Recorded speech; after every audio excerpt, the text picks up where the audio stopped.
ESPN welcomes you to a special presentation of the United Football League on ABC. Week number 3 of the UFL rolling right along here in Motown on a Sunday afternoon where San Antonio makes the trip up north to tangle with the Michigan Panthers. Brahmas in search of their first win here of this spring football season against the Panthers, trying to win their first home game here in week 3. Plenty of drama surrounding this one. We start with the big trade executed back on Monday. Marcus Sims out. To the Roughnecks, Cam Carter comes in for head coach Mike Dolan. There is work to do for this Michigan offense. And speaking of trades, GM Steve Kaiser with our Cole Kublik. Steve, it can't be easy to make a decision to trade a player in the middle of a season once you've already begun. Specifically, Marcus Sims, one of the best players in this franchise's history. Just take us a little bit deeper into how and why you guys made that trade when you did. Yeah, Marcus was a terrific player for us and has been here for a long time. I was the one that brought him in. He's an outstanding. I was really excited and having a great day yesterday. But we felt like, we had 6 quality receivers, all have been in the NFL, and there was a tackle available for us. And as you know, tackles are really hard to find. In fact, I talked to my buddy Chris Ballard at the Indianapolis Colts the other day looking for a tackle, and he said, join the club, so are we. So it just seems to be working out pretty well for us. The kid's learning the offense. He's a big 6'5", 315 guy. I wish the best for Marcus, but I think it'll work out well for all of us. Thank you very much, Steve. Thank you. Appreciate it. There you go, guys. Cole, thank you very much. Harry Douglas joins Cole on the sidelines. Roddy Jones, Roy Philpott here in the booth. And for Michigan, it's not only a trade that was executed, they've got a new starting quarterback today as well. Yeah, they do. And look, they're going to have to protect whoever's at quarterback. But Danny Etling gets to start at quarterback. Bryce Perkins started the first 2 games. So they turned to the old Wiley vet to provide some stability. Started for them last year in the USFL Conference Championship game. Has a ton of experience, and I think they're just asking him to hit the layups. Make the right read and deliver the ball where it's designed to go within this offense. And if he can do that, they feel much better about their success here today. He's played with 7 different NFL teams. There is work to do there. Also with the San Antonio Brahmas, who experienced a change in offensive play caller this week. A.J. Smith resigned. Yeah, it's been hectic. A.J. Smith resigns early in the week, so they promote Peyton Pardee to offensive coordinator, a guy who has never called offensive plays before. Not only that, but Wade Phillips feeling a little under the weather. So the head coach is going to be is not going to be on the sideline for the Brahmas today. So Pardee's going to handle the special teams, the offense, and he's going to be communicating with the officials as well. Big ask for a young coach. A very big task indeed. Harry Douglas now with Peyton Pardee. Yes, I'm with a guy who is the jack of all trades. You wear multiple hats within this organization. You've been with this team for a very long time. Tell us and take us through the mindset of being able to call plays for these guys. Really, my life's easy and my job's easy because we have a really good group of young men, and they know exactly what to do. They believe and trust in the system, and so, I feel very fortunate for this opportunity. I, can't thank God enough and Coach Wade, but I'm really excited, and I think our guys have responded well this week, so we're looking forward to getting this ball spotted real quick here. So, Coach, any tricks up your sleeve today? I think as far as trick plays, you probably won't see too many, but I think the big thing I'm excited to show is our different style of offense that we're going to unroll here moving forward. And so I think that brand of ball is going to be good for this team and good for our offense. Thanks, Coach. Awesome. Thank you, guys. Harry, he has kept it close to the vest all week long. That continues right up until kickoff. And here's Kellen Mond, the former Texas A&M standout, getting the start. Well, he'll be charged with unlocking the potential of Kellen Mond, a guy who threw for nearly 10,000 yards at Texas A&M as a starter, rushed for over 1,600 yards in his A&M career, 22 rush touchdowns, a true dual threat. And I think it's going to be about making him comfortable, getting the ball in the hands of the plethora of playmakers that Kellen Mond has around him, and involving the quarterback run just a little bit. It is the UFL. We do love talking about what it's going to happen with the point spread. We bring in our sports betting analyst, Aaron Dolan. What are we thinking about in today's game? Well, the Panthers opened as a 4.5-point favorite, and that's now moved to -7.5. But it's really the total you want to keep an eye on. It's sitting at 36.5 and has been all week, despite 87% of the money and 80% of the tickets coming in on the under on ESPN Bet. We also know that unders have been the biggest trend for the UFL to start this season, 8-2 to the under, and the only 2 overs that we saw cash were in the final 20 seconds. That's why I made a market on ESPN Bet for you guys today. It's at +120, and it's for a field goal to be scored in each half of today, as well as the following game, the DC Defenders St. Louis Battlehawks. You can bet that right now on ESPN Bet, but the public is liking Michigan as well as the under. With all the changes, it certainly makes sense from a Michigan perspective. I like Kellen Mond under 30.5 passing attempts with perhaps a new offense leading that charge. Roddy? I'm going with the under, just like Aaron Dolan said. Interesting, though, Cole going with Gunnar Oaks, the tight end, over 13.5 receiving yards. I kind of like that one. That could be one catch. Into the landing zone, 1 yard beyond the 10. And bringing it back is Corbin. And he is sandwiched crossing the 25, a return of 19, and our first look at Kellen Mond. It's going to be interesting to see how Peyton Pardee puts his stamp on this offense. He talked to us a lot about it not being as much about the scheme, but more about the players. We'll see that early. A Trey Wright gold 92 curl on the double. Ready? Other side, other side. No. McFarland in at running back on first down. Ready, go. First play call for Peyton Pardee. Mond wants to throw it. He will. The dump off is there. Crossing the 35. Gain of 8 yards. It goes to Stylianos.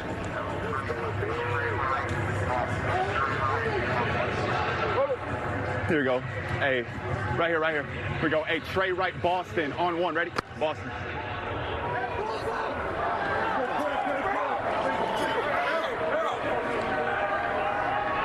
Ready, go. Handoff McFarland through a crease. He's got a first down. Noah Dawkins, the tackle. San Antonio on the move on his first touch.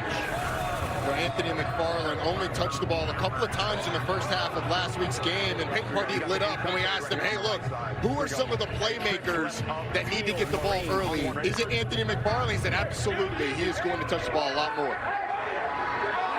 It's college ball at Maryland. Panthers a 7.5-point favorite to open today. Ready, go. It's the Brahmas. Empty backfield for Mond, and across the middle, reaching up to make the grab. And a 5-yard pickup to Matthew Sexton. And already, you see Kellen Mond a little more comfortable delivering those quick passes early. Blue left wheel, X wall. Left hash. Here we go. A spread, a blue F wheel, X wall on 1. Ready? Blue in this offense, guys, should give you a little bit of a half roll for Mond. At least take advantage of those legs. And that F wheel, one of those inside receivers going to be going up the sideline. Farland trips out on second down after the 4-yard gain, and the pass incomplete. Looking for Jacob Harris, who had it for a moment, then dropped it.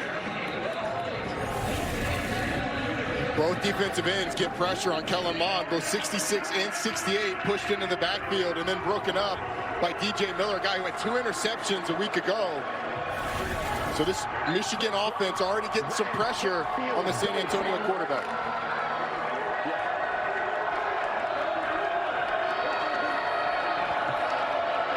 Record-setting performance by Miller with those 2 picks. First big play on third down. Here's time for Mond. Sails one deep. And twisting and turning around is Jacob Harris, who makes the grab, and Mond down the field, showing nice accuracy. Rondell Carter gets some pressure in the backfield, but Kellen Mond sees one high safety in the middle, knowing he has one-on-one coverage with his big 6'5" receiver Jacob Harris, throws an excellent back shoulder ball and gets the completion.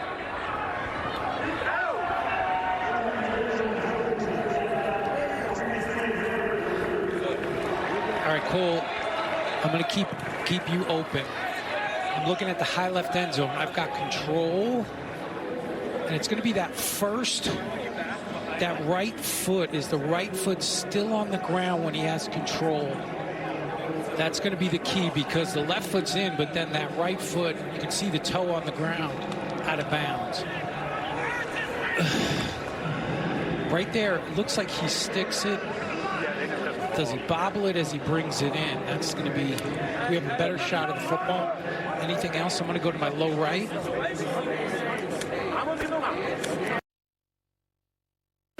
If he maintains, we're going to let it stand.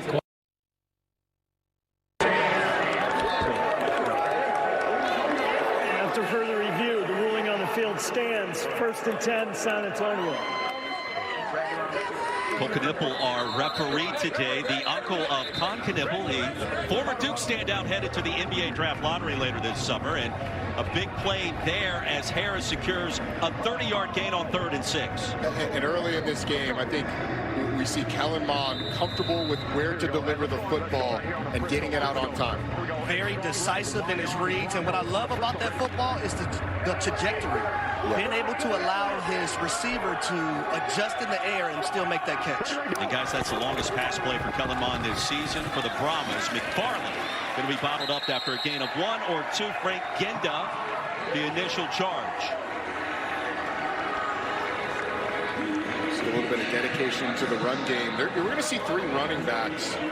We're expecting to see 3 running backs for San Antonio today, but I expect Anthony McFarland to get the most of the work.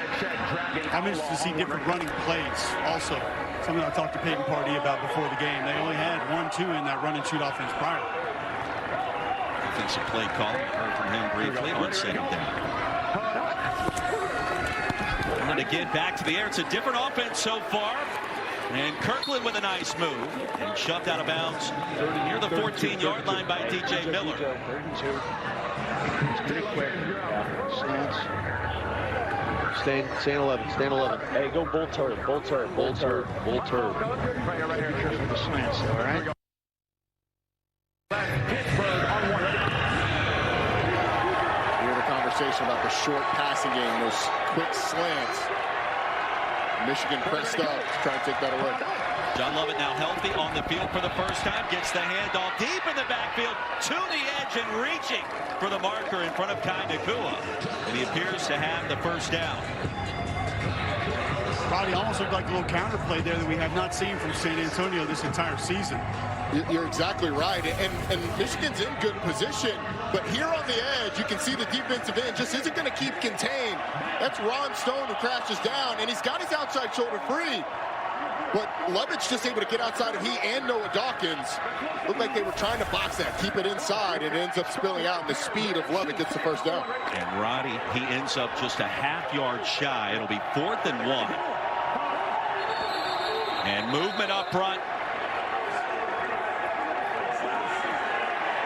Yard penalty, still 4th down. Surrey Henry from UTEP, the guilty party.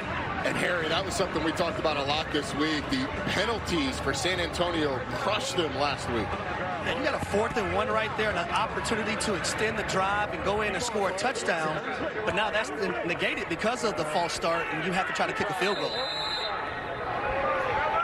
36-yard attempt coming from Donald De La Haye, a.k.a. Destroying.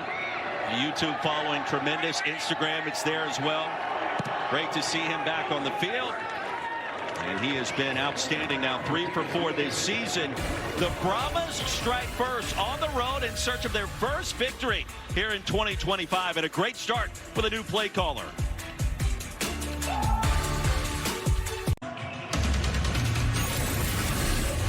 UFL is brought to you by Progressive Insurance. Save when you bundle auto, home, or motorcycle insurance. Back in Detroit, look at the Fox Theater. So glad you could join us. It is week 3 of the UFL. And the Brahmas on the road with an opening haymaker of sorts with a field goal. The new offense and Peyton Pardee.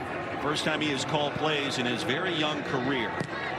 A.J. Smith resigned back on Tuesday. And now the first touch into the landing zone for the Michigan Panthers. Devin Ross tripped up near the 30 and head to the 31. And here comes Danny Etling, his first start this season for the former LSU and Purdue standout. Yeah, and Mike Nolan, the head coach for this Michigan Panthers team, told us that they're looking for someone to take control of that quarterback job. Bryce Perkins had gotten the first 2 starts. Danny Etling gets this one, the 30-year-old out of LSU. A guy that, as we said in the open, has started games with them, including the USFL Conference Championship game a year ago. Nate McCrary in at running back.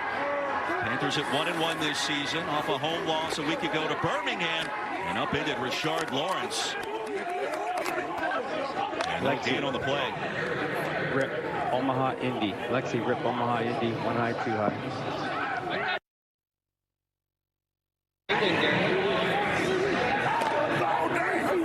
Play call there, and a little reminder at the end, 1 high, 2 high.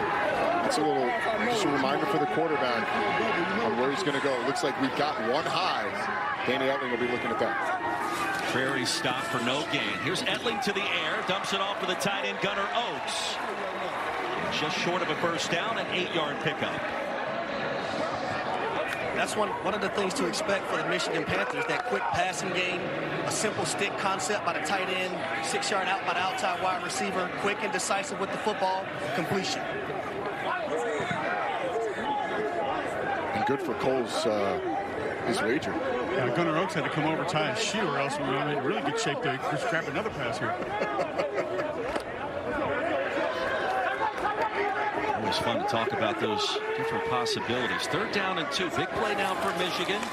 It's first possession. Etling's going to keep it now. Throw it on the RPO, and it's incomplete.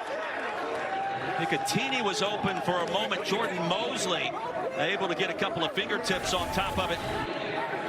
So it looks like this is a zone read, and Danny Etling makes the right read to pull the ball, but Jordan Williams, the linebacker, ends up scraping over the top and being right there, which forces Etling to have to throw the football. Really well played by that San Antonio defense. So Etling replaces Bryce Perkins as the starter, and the Panthers unable to secure a first down in their opening possession. Seth Vernon on the field for Michigan. Sexton tracking. Will retreat all the way back to his 5. Here comes a penalty marker. And Sexton across the 20 and ushered out there. Flag down.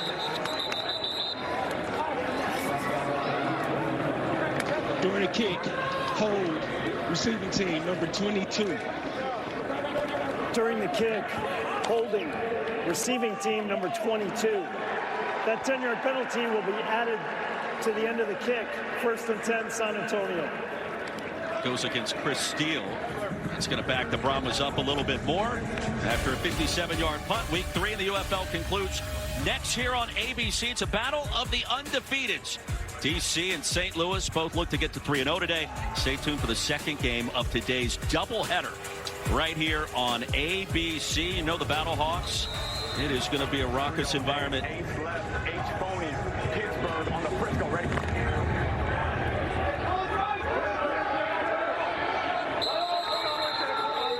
Corbin in at running back. Sean, Florida State. Yeah, holding number 22 from San Antonio of the receiving team during the kick.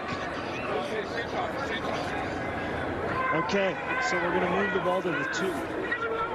Okay.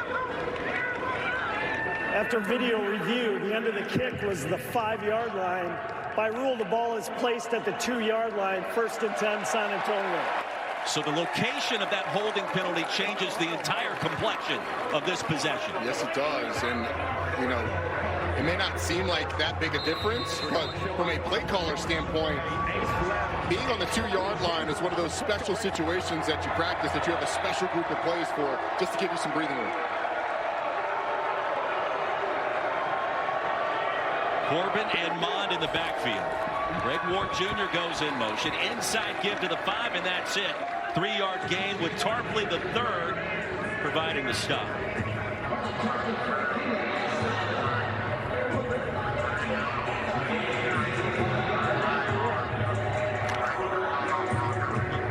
Here we go. Hey, from the gun.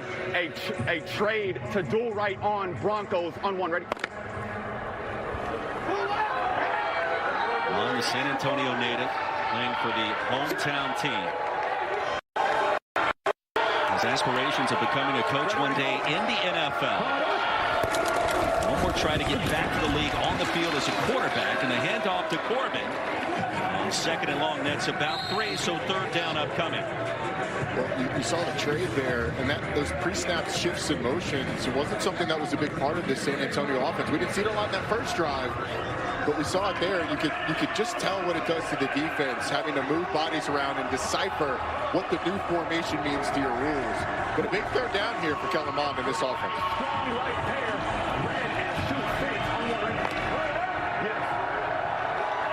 Brahmas need 4 deep in their own territory.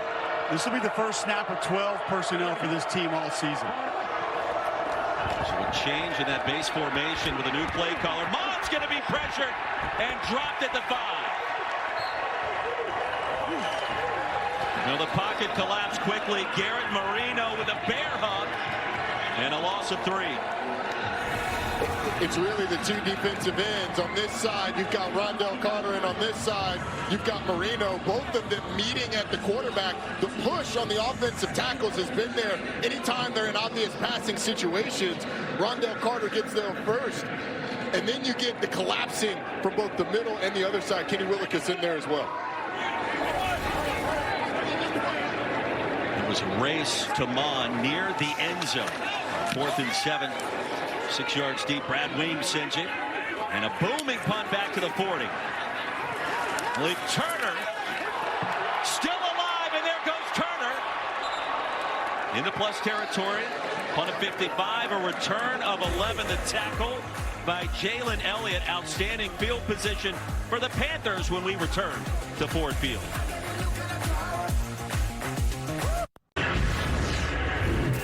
Welcome back to Ford Field. San Antonio Brahmas up 3-0, coming off a nice snack from that Michigan defense. A little bit of 12 personnel. We haven't seen that all season. Some movement pre-snap. Other than that, Michigan defense coordinator Colin Bauer, what else have you seen that's been different? Yeah, I mean, they're definitely committing to try to run the ball early. We see a little bit of the nub trips formation with the tight end out at 1. Saw a little bit of that last week versus Birmingham, so just got to make sure we're securing it. But they definitely want to run the ball and use those tight ends, right? So, is there any confusion identifying 17 as maybe a wide receiver or tight end just because of his size? No, he's a big guy. It's not an identification thing; it's a matchup thing. We just got to play him. He's great at the top of routes, great at jump balls, but we just got to play him well with good technique. Thanks, Coach. Yeah, absolutely. Edward Jr., of course, one of the multi-talented weapons for the San Antonio offense. Michigan gets it back. First start of the season for Danny Etling after 3 and out, back on the field in plus territory. He'll pull it out, deliver a strike, and it's incomplete. Jalen Moore should have caught it. It'll be 2nd and 10. I think that might have been tipped as well. And Jordan Williams, the linebacker, watch him right here. He gets out into the throwing lane. Yeah, he gets a little piece of that ball, and that forces the incompletion. Really nicely done on the linebacker. Just getting his hands up. A little fingernail on the football. Very disruptive when that fingertip occurs. Oh, the most disruptive. You know that as a former running back, trying to catch a pass out of the backfield. Ball's tipped, it's an issue. Well, ball tipped, there's no chance. It's an issue if you're throwing. McCrary went in motion. Etling survives for a moment. Etling will buy a little bit of time, extend the pocket, and fire a first down strike. Just beyond the marker, Jordan Mosley delivered a late hit to Etling in a gain of 13. Good job by Danny Etling. The pressure comes from right up the middle. He's able to scramble, create time, and deliver an accurate football. Yard penalty will be added to the end of the run. 1st and 10. Roddy Hicatini picked up the first on the grab, tiptoeing on the sideline. Plus 15 after the penalty. Mosley the guilty party. Ball clearly gone. So, Roddy, this is one of the things that I firmly believe the San Antonio team has to clean up, right? Being disciplined, knowing when to, when not to, understanding the situation. It really hurt this team last week versus St. Louis a few times when they were able to get off the field on 3rd downs, but not being disciplined and having those penalties kept them on the football field longer.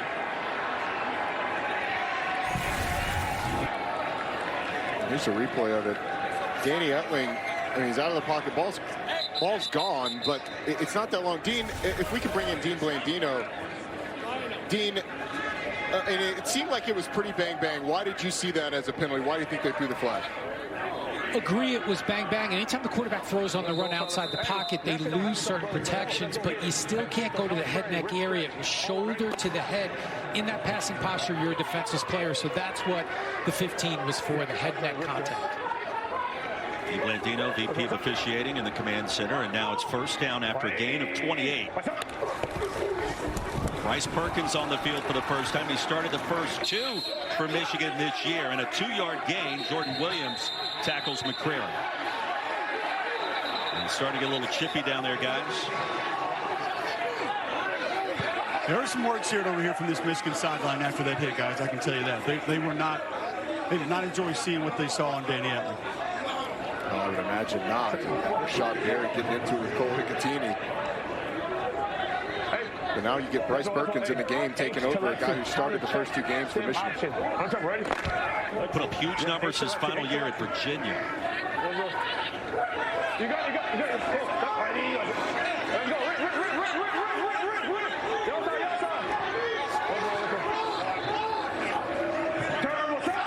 Different perspective coming off the bench for the first time this season. He'll pull it out, run with it, slide down short of the 10. And some late contact, a 6-yard gain. Chris Steele brought him down to the turf. And containing the quarterback in the run game has really been something that San Antonio has struggled with defensively. Luis Perez had some timely runs in week 1. Manny Wilkins had a 58 yards rushing against his defense a week ago. Not all of it was designed quarterback runs, but Bryce Perkins certainly brings that running element in a big way. He's incredibly dangerous with the ball in his hands. All ACC in Charlottesville. Handoff, McCrary. He's got the first down. It'll be first and goal for Michigan. Jacob Sykes, the tackle, a 6-yard gain on 3rd and 2. Watch the job in the middle here with the center, Noah Johnson, and the right guard, Cole Cabral. They just absolutely maul the interior of that offensive line, creating push. And Cole, not just because his name is Cole, but you love you some Cole Cabral. He is a nasty individual. We've seen a couple full slabs from him. Great movement on double teams combos all year, just like you saw right there, Ronnie. Empty backfield. Feels like it could be quarterback run. Cover 0. All out blitz. And Perkins going to be tackled behind the line. A loss of 6. It was Jordan Williams in there first. Yeah, Harry, you nailed it. It was. There's just not enough guys to block all of the defenders that were trying to contain Bryce Perkins, and Jordan Williams comes off the edge. Sometimes it's a great look to run a quarterback draw against if you're able to penetrate the middle, but they weren't. And Jordan Williams off the edge ends up attacking the quarterback. Felt like the Brahmas knew that was going to be quarterback run. You can break that first wave and then you waltz into the end zone, but it's dangerous because you got to hope that somebody's a little out of their depth. Same look on 2nd and goal from the 15, and there was more movement. What was first? Delay? Yeah, doesn't matter. Okay. Delay of game. Offense. 5-yard penalty. Remains 2nd down. Hey, Roy, I'm going to be honest with you. The fact that Dean, his head official he's talking to, his name is Cole, and Roddy's talking about an offensive lineman named Cole, it's been a really confusing broadcast. I bet.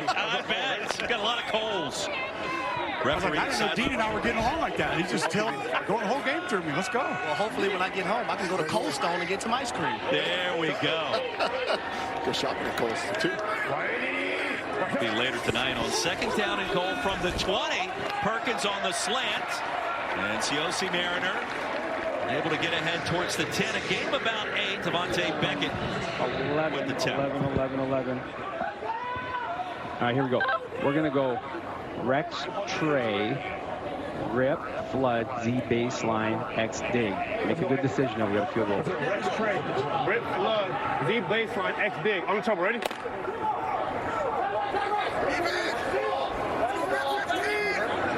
Rex, Trey, Liz. What's up, Heidi? What's up?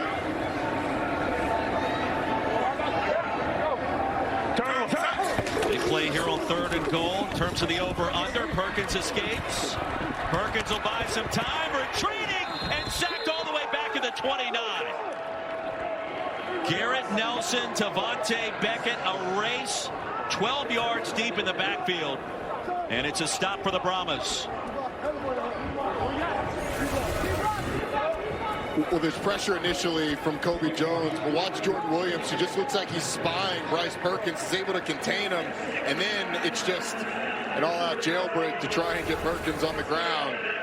Really nicely done. Way to hold by that San Antonio defense down as they got in the low red zone.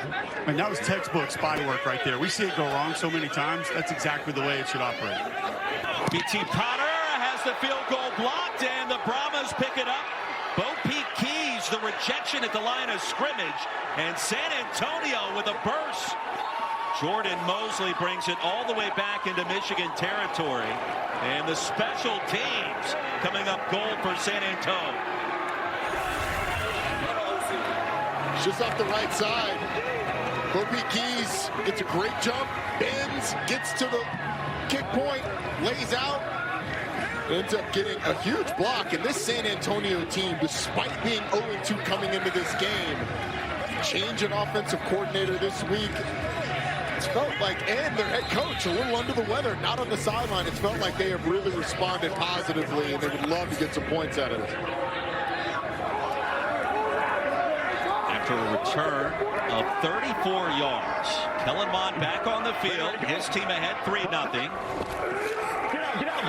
From the 44, laid screen, and the safety valve to John Lovett, so he's now healthy this weekend. Frank into the tackle to end our first quarter. Brahmas with a 3-0 lead in search of their first win of the season on the road here in Motown.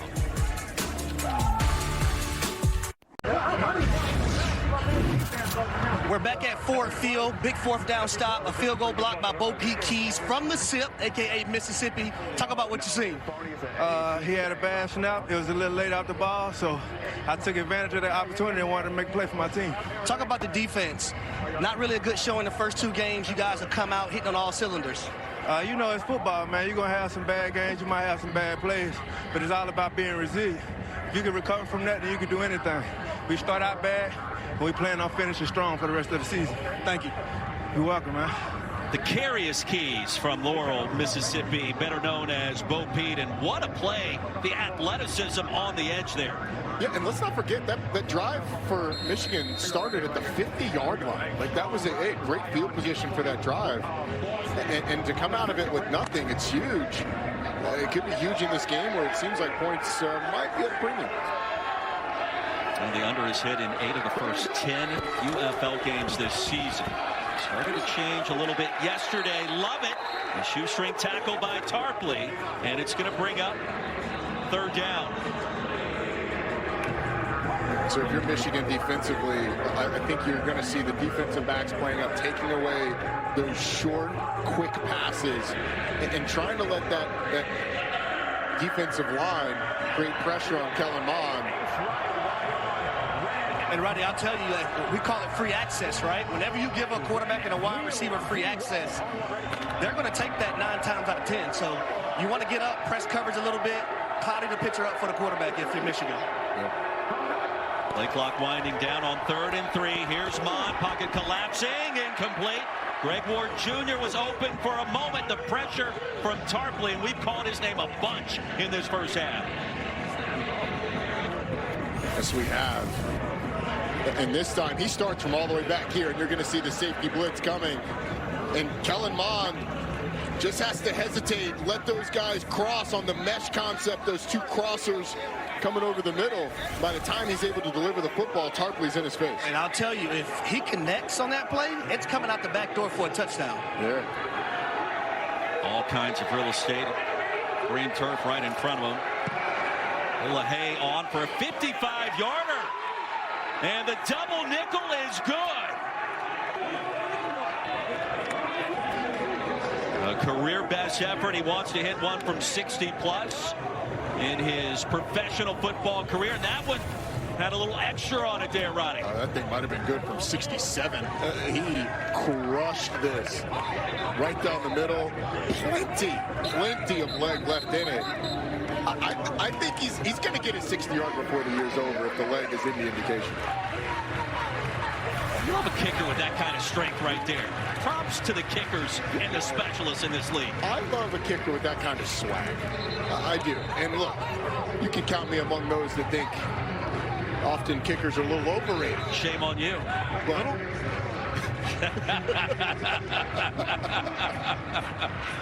Cole, did he help out your social media following last year, destroying?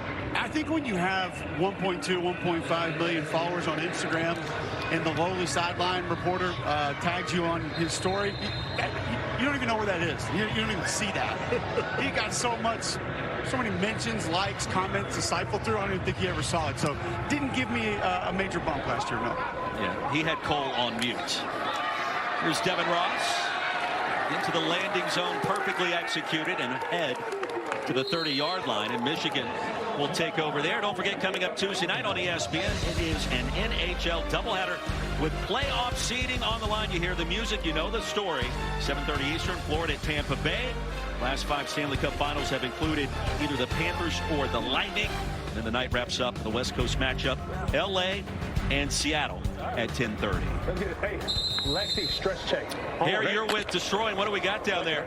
Destroying 55 yards. You think you could have made it from 60? Oh, yeah. Definitely had some leg on it. I don't know how far up it went on the post, but I got a good hold of it and went through the pipes. That's all that matters. That's when you got to go to your head coach and tell him, hey, coach, anywhere in the midfield, I got it. Maybe we got that range. Yes, sir. Good job, man. Thank you. Appreciate it. Why is he out of breath? Because all he does is kick.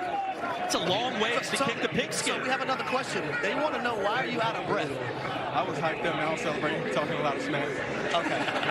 I got lost a little bit, then I had to go kick the ball off. I got you. Wind around. On one, right? Let's see, Trey. As long as he's not acting like he was actually playing football. You stop that right now, Cole. The disrespect. I was a holder in college for a Lou Groza Award winner. Hey, you're an athlete, though. Second down. They'll set up the screen, McCrary, and I don't think so. Nate Whelan, the TFL, loss of 2. It'll bring up 3rd down for the Panthers. Nate Whelan just does a tremendous job of diagnosing this from his linebacker spot and triggering, going straight to it. Let's go ahead. Rex Trey, rip, chip, indigo, switch, shallow. On top, ready? So, guys, Danny Etling remains in the locker room. He's not been ruled out to return. He started today. Bryce Perkins on in relief. Former Virginia quarterback on 3rd and long. Big play here for the Panthers. And Perkins off the pump fake. No. Driven down, crossing the 30. It was Corey Mayfield Jr. And the promise defensively so far, guys, lights out in this one. Yeah, and Bryce Perkins had somewhere to throw the ball. He could have hit Siosi Mariner coming across the field. If he'd have been able to get to that early in the play, it could have had a big game, but the pressure is kind of right in his lap when he wants to deliver the football. It's a great job by Savion Patton of just creating that surge, making the quarterback uncomfortable, force him out of the pocket. 4th and 8. Here's Vernon. Great pressure through the middle. And Sexton. No fair catch with a crease and some room. Tripped up crossing the 35. Brahmas get the football back. Decent field position as the UFL will continue after these messages and a word from our ABC stations.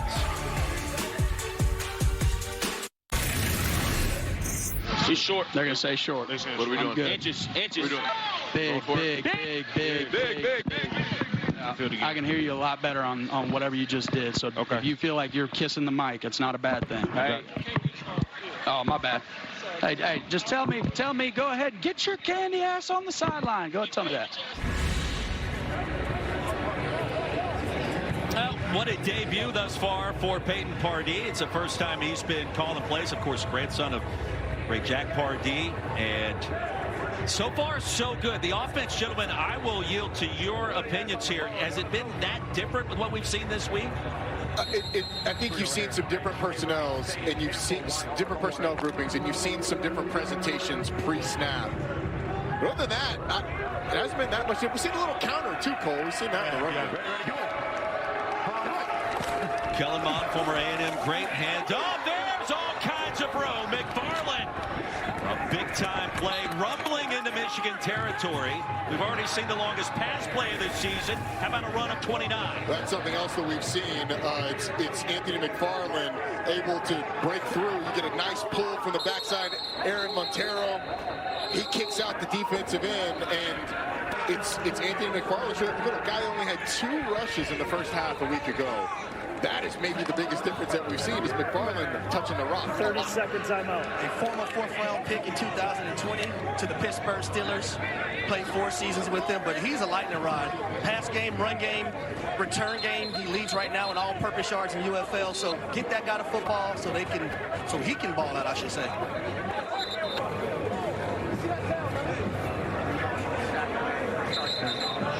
We go Jack Ball. No, Uno. Peyton Pardee First game calling plays. Watching check flow after the white on the right side. When he was talking to the official, was he channeling some Dwayne "The Rock" Johnson there with the "get your candy, you know what" on the sideline? Felt like it. On the right side, We'll throw Rudy Poo out next. Jabroni. Cole, wouldn't you hand it to McFarland again here? I don't know why you wouldn't. Fake it his direction. Here's Mon, man-to-man coverage and incomplete.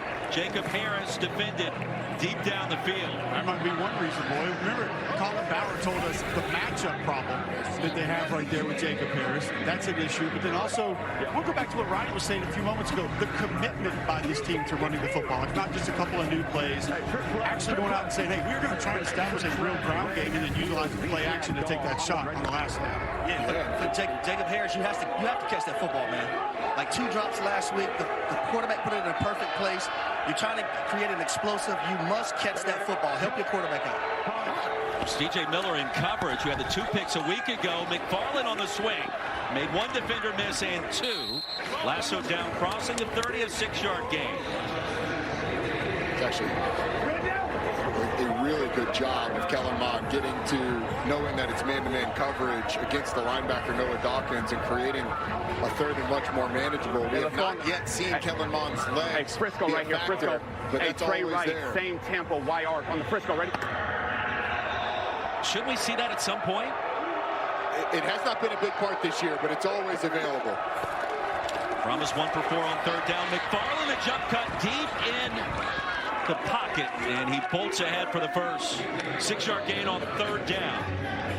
And that looked like the exact same play that they had the big run from Anthony McFarland earlier in the drive.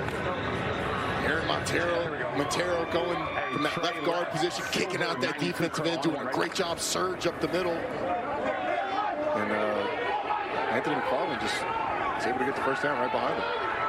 Ready to go. First down for Mon. Settled in nicely in the pocket, a dump off to the 15. Positive gain for Greg Ward Jr. Give him 8. It's a great job understanding coverage by Greg Ward Jr. Zone coverage, and you have a shallow route, you sit down in the vacant zone space, quarterback hits you with the football. Great job. Harry, how scary is it on a play like that with all these linebackers around you? Well, it's not scary anymore. Back when I played against Ray Lewis, when you can knock a guy out coming across the middle. Coaches always said, don't look for that football if you don't want it, because those linebackers are waiting. Great picture you painted there. And over the left side this time, barreling for the first down is John Lovett. So Lovett is healthy. How about the 1-2 punch with McFarland and John Lovett so far? We've also seen Deshaun Corbin in this game as well. Look, they feel really good about that running back room. 3 deep there. Seen them go to Jacob Harris and Greg Ward. Jontre Kirkland is sort of the one that we're looking to see them get involved. But there's a lot of weapons on this San Antonio offense. That's why Peyton Pardee was so confident that they could get something going this week. They got problems. Cole, feels like we're seeing more 2 tight end sets as well for the Brahmas at times. Yeah, see, now you just moved 1, flex 1 out here to the top of the screen. Cover 0 again, guys. Mon in zone towards the corner. And he gave his guy a chance. It was Jontre Kirkland. Kenai Lovely in coverage and a bang-bang play deep in the end zone. A little bit of pressure on Kellen Mond, but it's really the defense that needs to be commended. Kenai Lovely just doing a really nice job. That ball could have been a little bit further outside, or Jontre Kirkland could have held his line a little longer so that when he falls back for that ball, it ends up right sort of in that pocket near his hip or his stomach. Either way, it's pretty good defense there by Kenai Lovely. 2nd and goal. Lovett back on the field, motion in, swings it out. Mond, heavy pressure again, and Kellen Mond directing traffic. Lofts it out of bounds. Tafua applying the pressure. Mika Tafua, number 42, forced Mond's hand a little bit sooner than he would have liked. Yeah, and now you've got a 3rd and goal from the 10. The question is, what do you go with here? You're relying on Kellen Mond to make a good decision. But if you can get one-on-one with Jacob Harris, that might be your best bet. Just find the big receiver, number 16, especially if you have anyone other than Adonis Alexander, number 19, lined up against him. The 6'3" corner looks like Looks like Harris going to be at the bottom of the screen. Contact at the line, and this play whistled dead. Yeah, timeout right here. Full start. Offense, number 67. 5-yard penalty. 3rd down. Aaron Montero that time. 4th penalty against the Brahmas. Nate Barney was saying he was calling a timeout. He calls it just as the timeout. Well, here's the situation, right? You're 3rd and goal from the 15-yard line. You want to tell your quarterback, you want to get completions. If it's not there, throw it out of bounds, because you basically have a sure-handed 3 points. Do not turn the football over in this situation. I'd almost be tempted to just do something safe, a handoff. There's no running back in the backfield, so it's going to be what Harry said, quarterback making a good decision. Haven't seen Monefactor on the ground yet. On the slant, incomplete, and it was Harris, well short of the goal line. 4th down. Harry, when you have a couple of balls like that to Jacob Harris, so the one earlier that he let go, and that one that he dropped, how much of a mental game is it to try and get back to just catching the football? Well, it's all mental, but here's what you have to understand as a receiver, right? Just look the football in. You've been playing this game for a very, very long time. He doesn't need anyone coming to the sideline saying, hey, man, catch the football. He understands he has to catch the football. Just do what you've been doing your entire life. Don't put extra pressure on yourself. 36, 55, and now 33. Brahmas with a 9-point lead on the road under 6 minutes remaining in our first half.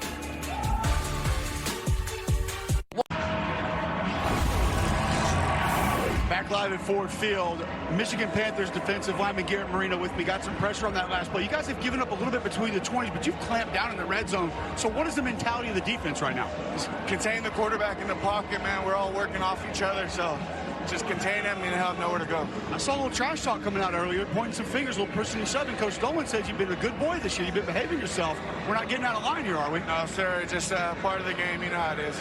There you go, guys. You know how it is. 30-year-old veteran Garrett Marino. Cole, he's known for a little trash talking. We were there at the Independence Bowl that one season.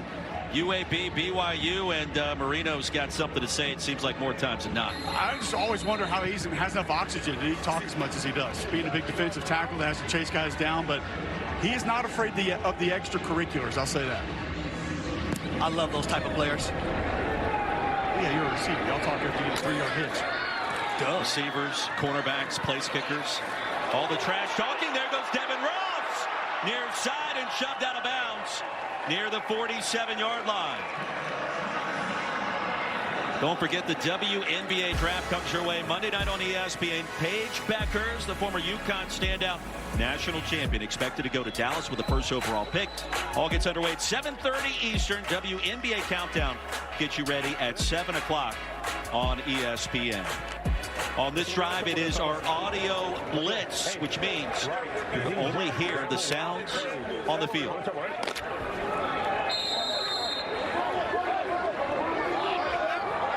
What's up? What's up?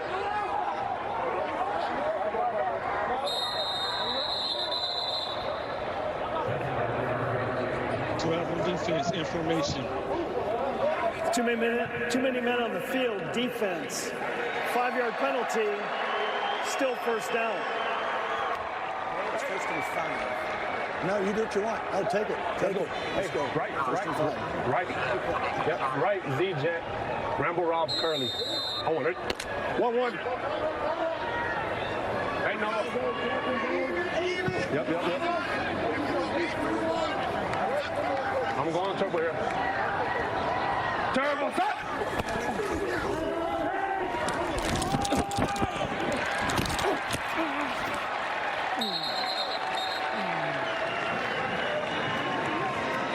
Hey, black.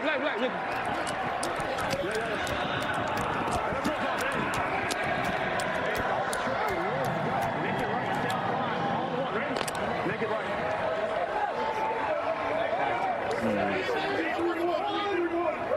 That's what's up.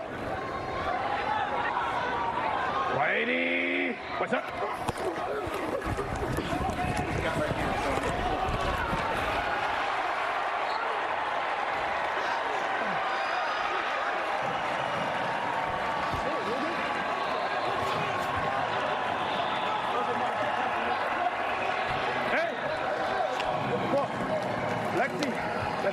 Lexi counter check, stem option. What's up, ready?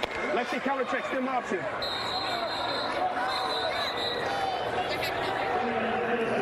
Pass. That play is under further review.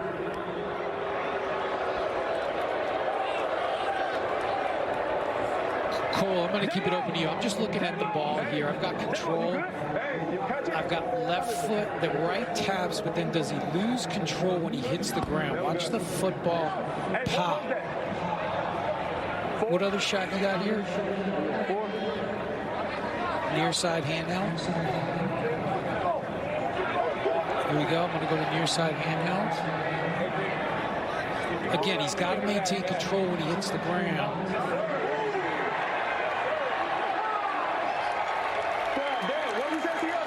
I'm looking at the ball. I see both hands come off the ball. It's close. You got anything else?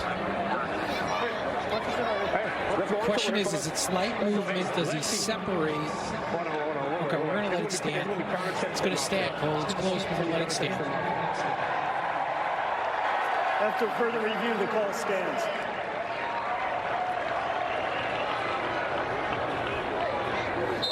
Let's go on turbo here first. On turbo. Let's go. Lexi, counter check, stem option. On turbo, ready? Let's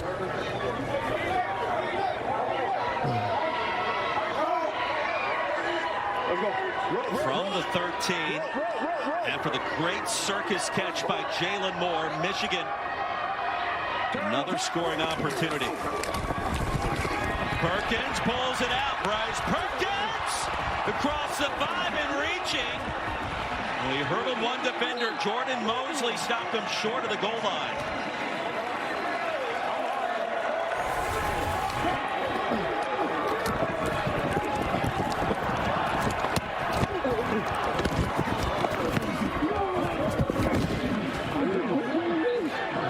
I hate to correct you, but he attempted to hurdle one defender. Jordan Mosley wasn't going low.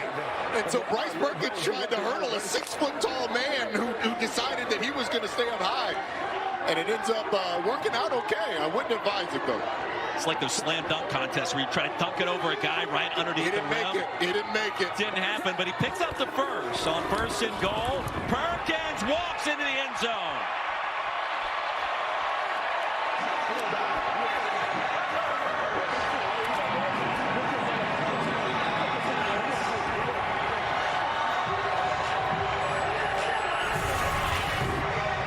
Yeah, another zone read. The defensive end just crashes down, and Bryce Perkins over the top. What you need is that safety to come over the top as well to try and tackle or be there when Bryce Perkins pulls it. That's what you'd like if the entire defense was working together.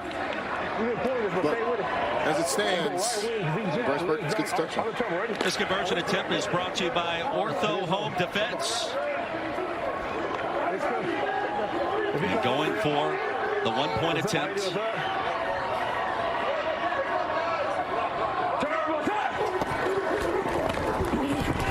Perkins again, the keeper and the conversion makes it 9-7. Now the missed tackle by Phelps. Out of the bullpen into the end zone. 2 straight plays and down to Cole Hewlett. Hey, Bryce, you got to take me through the decision to try to go over the defender there. All it happens are hard. I'm tripping. But I don't know. No. Did you see some things that were going to open up with your run game earlier? What was that? Did you see some things in the defense that were going to allow you to be able to run the football a bit more? Yeah, I mean, you know, you break a chain and scramble or rather it's run game. Our guys do a great job blocking. And our receivers do a great job making plays. So without them, you know, it wouldn't have happened. So Jalen made a nice play. And the linemen did what they had to do. So we got to keep it going, though. Thank you. There you go, Roy. Danny Etling got the start. Perkins comes in after Etling was banged up on the late hit. And maybe saw some things that slowed the game down for him a little bit. The attempted hurdle over Mosley. I think Bryce Perkins put it simply, I was tripping, and he was. But that's okay, because it worked out. But 3 straight zone reads to end that drive. And the thing is, they read 3 different players. You read the left defensive end, you read the right defensive end, and then you read a defensive tackle on the right side. So 3 guys, they're able to take advantage of their aggressiveness crashing down and able to stress the fits in 3 different places. Corbin on the cut. And we check in with our sports betting analyst, Aaron Dolan, and what we've seen so far in the first half. Aaron?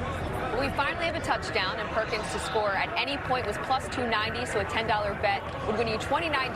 But if you took him to score the first touchdown at plus 650, a $10 bet would have won you $65. He's also coming up close to that rushing attempts. It closed at 5.5, and he's currently sitting at 5. So this game perhaps a little higher scoring in the first half than others thus far up through week 3 of UFL action as Corbin remains on the field. And flanking Mon to the air. Harris stopped at the 35 by DJ Miller. I like them going straight to Jacob Harris. Drop the ball in the last play of the last drive. They go straight to him, put it on his body, gets a catch, get your receiver back involved. Took the words right out of my mouth, Ronnie. I love everything about it. It shows that the OC has confidence in him, the quarterback, and everyone else on this offense. Debut of Peyton Pardee as the play caller after A.J. Smith resigned on Tuesday. Talked with Wade Phillips about it. It was an uncomfortable situation. And tripped up is Corbin near midfield. Here comes a penalty marker. Face mask, offense, number 55 in the previous spot. Face mask. Personal foul, face mask, offense, number 55. That 15-yard penalty is enforced in the previous spot. Second out. Greg Island just comes around, and it's going to be on this block on Kenny Willekes on the edge. Kenny Willekes tries to spill it. That means he tries to go inside and wrong shoulder it, but Island just grabs him around the face mask as Willekes is crashing in. That's about as violent an attempt as attacking a puller as you're going to see right there. His face mask like 7 inches off the ground, flying flat down the line of scrimmage. Do you think it caught Island off guard? I think it kind of did. No, yeah. You don't expect to see a guy that flat, Roddy, and you never expect to see him that low. Well, negates the big run, and plus the penalty yardage. It's essentially a loss of 30 on that play compared to what it could have been without the face mask penalty. Now it's 3rd and 18. And that one, on the last play, was a twist that they could not figure out. Had Kenny Willekes in the backfield, Walter Palmore coming all the way around from his defensive tackle spot around the left side of the offensive line, and creates a 3rd and long.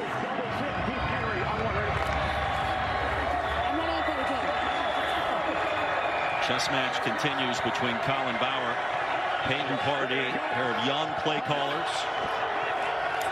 Mon on 3rd and long. He's going to step up.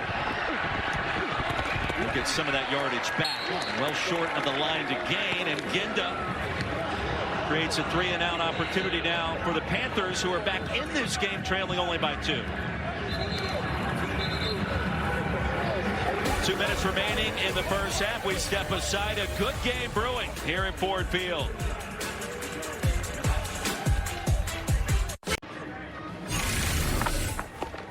Coach Nolan, 2-point game. We've got 2 minutes left here in the first half. You got a little momentum on your side. How aggressive will you be here to close out this first half? Well, we'd like to end the half having the ball. So we'd like to be aggressive, but like I said, the big thing for us would be hopefully to get some points and also finish the half with the ball. Anything change with your quarterback situation with Danny Etling being out? No, if we have to go to our 3rd because something happens to Bryce, and hopefully it doesn't, but if something happens there, then Rocky Lombardi would go in. Thank you, Coach. Thank you. Appreciate it. Rocky Lombardi, the 3rd team signal caller out of NIU, Northern Illinois. Etling out for the rest of this game. Gentlemen, what does it mean when he says we want to end the half with the ball? Does that kind of add up in our offensive brains at all? They said they want points first, and after you get points, you have to give the ball to the other team. So what I think he means is they get the ball with little time left, and we get the last shot. Malik Turner back deep. This punt from Brad Wing, who booms it again. And about 1 yard out of bounds. Panthers will get it back deep on their own end of the field at their 20. Week 3 in the UFL concludes. Coming up next here on ABC, it's a battle of the unbeatens. DC and St. Louis both look to get to 3-0. Stay tuned for the second game of today's doubleheader on ABC. It's an interesting situation because San Antonio has 3 timeouts on the defensive side. Michigan with the ball has 2 timeouts here, so we might see a little bit of a chess match. Like, if you're Michigan and you want to end the half with the ball, do you start with a little bit of a run? Do you try and get that going? How aggressive are you? We'll see here. Etling started. Perkins came on in relief after Etling is out for the rest of this one. On the tunnel screen and weaving for an 11-yard pickup. COC Mariner said this week, we got to get our swagger back. No Marcus Sims, no problem.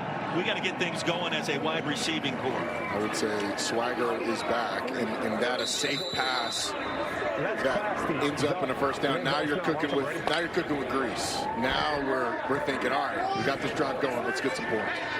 I love to cook with grease. It tastes better. Sometimes people say cooking with gas. I always go cooking with grease. You know. I side with you. Hands off McCrary. Left edge. Darts ahead to the 40, a 4-yard pickup. Let's go. Rex nasty. Ray slant stick switch. Rex nasty. Ray slant stick switch. Let's go. Hey, Rex nasty. Ray slant stick switch. On top, ready? I'll tell you what, they are certainly taking their time. A minute of the 2 minutes that they had already off the clock. 2 timeouts remaining on second down. Hey, go win.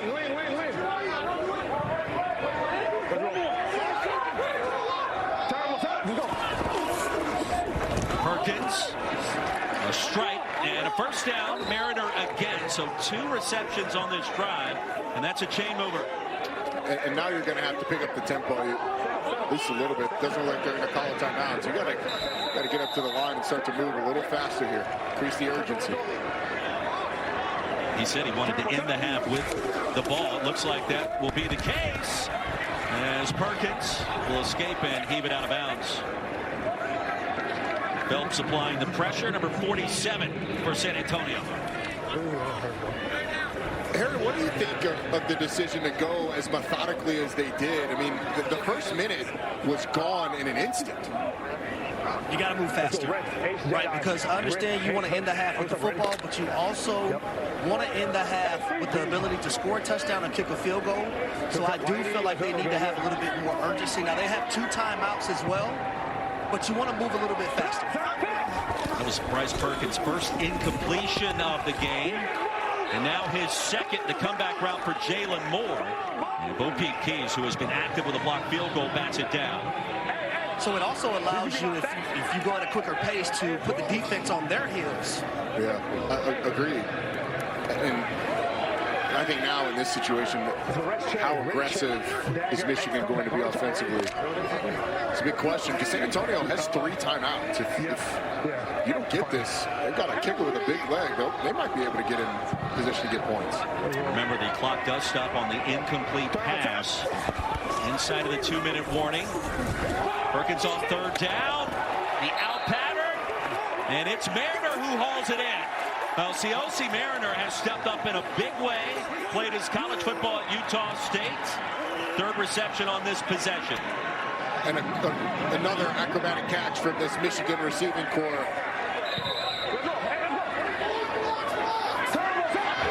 14-yard gain on 3rd and long. McCrary going to try to bounce it outside. And a timeout coming for the Panthers. Chris Steele, the tackle behind the line. I'll tell you guys, COC Mariner is my favorite wide receiver on this Michigan team. Talked about him a little bit with the head coach Mike Nolan before the game, and he just says the young man has a knack feel for the position, strong, contested catches, but he's really stepped up. And remember, they made that trade and let go of Marcus Sims, but they have a group now that they feel like is more honed in with one another. And what a catch by him, toe tap, just like Chris Carter used to do back in the day. I love it. And him and Marcus Sims were actually pretty tight. And talking to COC this week, he said, we've got to leave the pass in the pass with the trade, as we take a listen to Mike Nolan on that last play. No. Hey, guys, calm down. Calm down. We're okay. We're okay. We're okay, Bryce. Take it easy.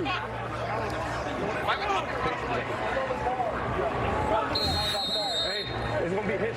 Don't got to get down. We got time out, but let's go. Hey, back Rex empty. Ricky, all a hitch. On top, ready?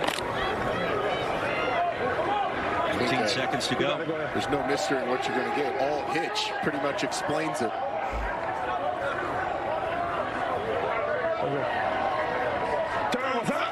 Panthers with the 1 timeout. That's it. Perkins going to escape straight ahead into field goal range and brought down to the 30. Here comes the penalty marker. Jordan Williams came in high on the slide. Just another one of those bonehead plays that I spoke about earlier, y'all.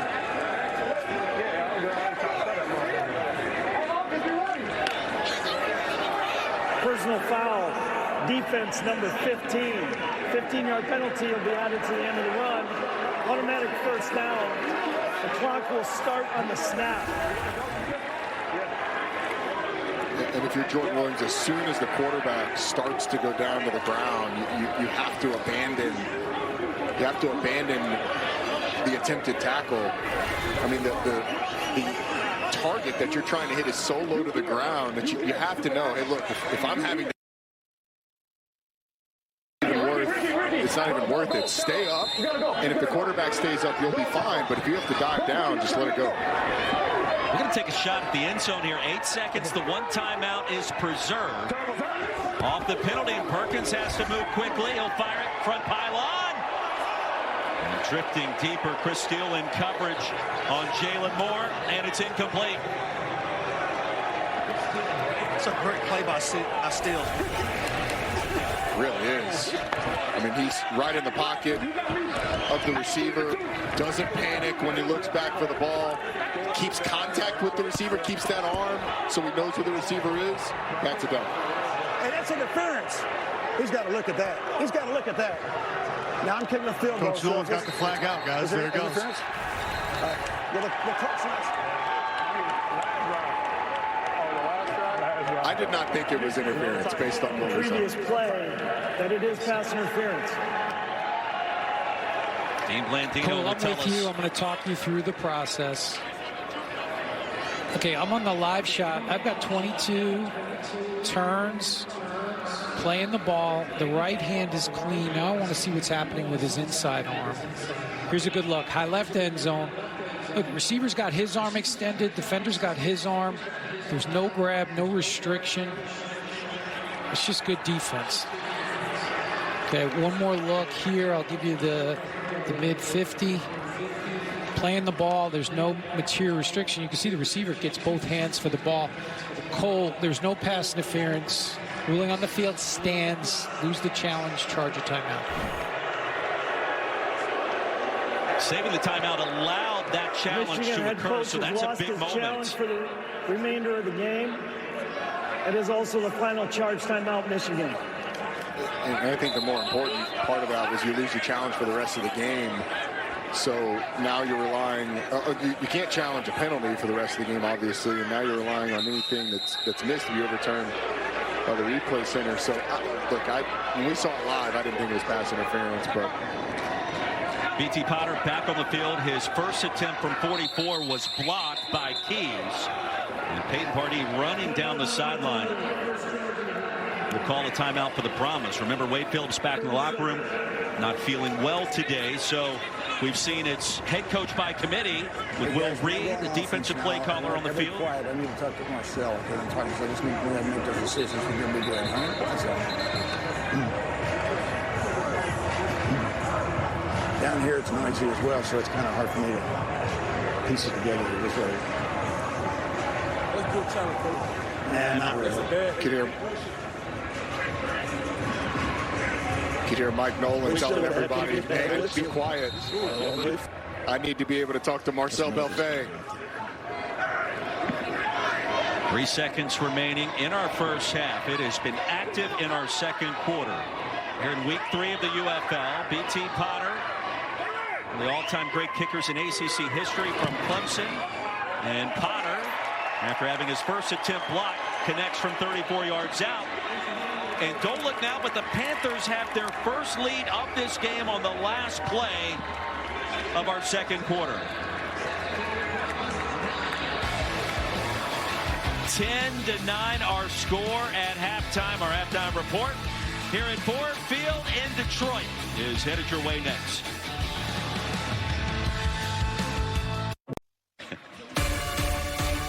Well, halftime continues back inside of Ford Field. in Detroit, Michigan. Glad you could join us. Week 3 rolling right along between San Antonio and the Michigan Panthers. Roddy Jones, Roy Philpott. Week 3 now, but it's been a great season so far. It has been, and it's flown along. I mean, it feels like we just started. Here we are, 2 undefeated teams left. They square off in the game after us. So the season, as you said, has just moved right along. Well, one of the superstars on social media, you've seen him on YouTube. His comeback is now complete. The kicker for the Brahmas, Donald DeLahaye, a.k.a. Destroying. What an emotional year it has been in his return to football.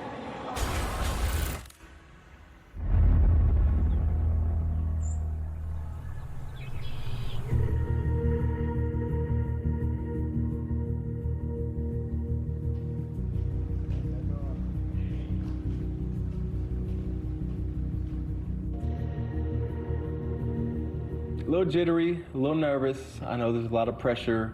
I know I have a big following on social media, so a lot of people are tuning in. So I'm a little bit nervous, but confident in myself. I prepared. I've had a great camp. I've done my thing. I just want to go out there and execute at the end of the day. Okay, so 37-yard line there. Yep. And then I can push it out 58, 59 this way. Okay. I can hit a 60 ball too if we need it. So I wrote down goals for this UFL season, and that is to go at least 90% on field goals. I want to hit a 60-plus yarder. I need 100% of my field goals made inside of 50 yards, 90% of my kickoffs inside of 10 yards, 0 kick return touchdowns. I low-key want to get a tackle.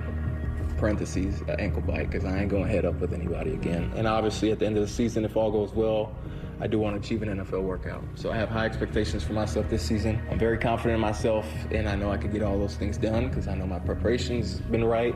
My confidence in myself is right. We got the pieces to make it happen. We got a great team, great opportunities. We got a great long snapper, great holder. We just got to make that kick, baby. The offense starts to drive, they're getting downfield, and obviously I want the best for my team and I want them to get in the end zone, but I'm also kind of hoping like, hey man, it's time to rip the Band-Aid off. It's time to get your first professional kick in, 10 plus years.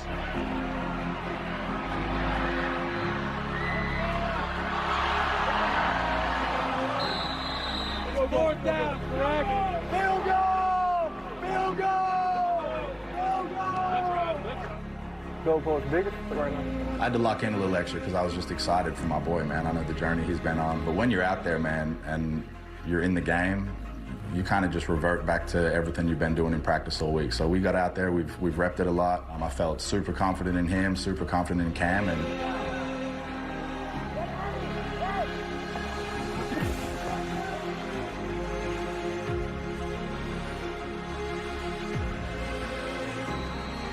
gets the field goal from 39 yards out, making his first kick since high school. Get up, Wes!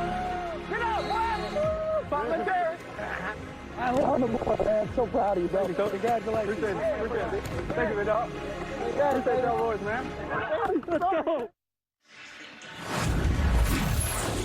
Great story, Donald DeLahaye. We are back in Detroit as the UFL will continue after these messages and a word from our ABC stations.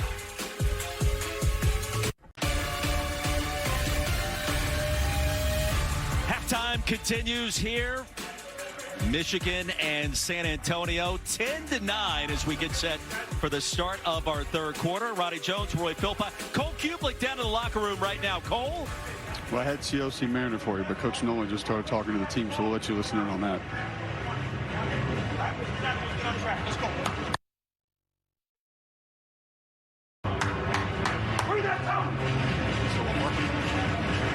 Mike Nolan addressing the team. Roddy Jones, Roy Philpott. That was Cole Kublik. Harry Douglas on the sideline. So we had some fireworks in that second quarter, and the offense is starting to find their rhythm a little bit. First off, I just want to acknowledge that's the beauty of live TV and access. The coach says, hey, look, it's time to talk. It's time to talk. Everybody's got to pay attention, even Cole. But you're right. For that Michigan team, their defense did a great job early in the game of forcing San Antonio to kick field goals. And the offense, it was a slow start, but then they exploded towards the end of the half. Bryce Perkins got his legs involved. They started to throw the ball a little bit better. It's going to be interesting to see as they get the ball first if they're able to continue that in the second half. All right, so the odds are starting to shift after an explosive second quarter. We check in with our sports betting analyst, Aaron Dolan. Aaron, what are you seeing? But we saw a 9-point swing in favor of the Brahmas, but now it's currently sitting at Memphis -4.5. But that total is back to what it closed at 35.5. It dipped as low as 29.5. And the key here is UFL games typically start off very slow. 2/3 of the scoring come in the second half, and half of that have come in the fourth quarter. So a lot of times in the first half, you can grab a good live line, let's say at 29.5 if you like the over, before, of course, it's adjusted. So the total is something we'll keep an eye on. And the rolling with Dolan, at least we got a field goal in the first half, so we'll try to get another one in this half as well. Yeah, those odds at +120 per what we were told pregame. And we will take a look now at our progressive game flow and what we witnessed in that first half with the Panthers finding some life. And this was late in the half. He opened up a drive, throwing the football, and then his legs really got involved. And I think you've seen what really makes Bryce Perkins special, his ability to make great decisions in the zone read game, to hurt you with his feet. But when he's out of the pocket, he can deliver the ball down the field accurately.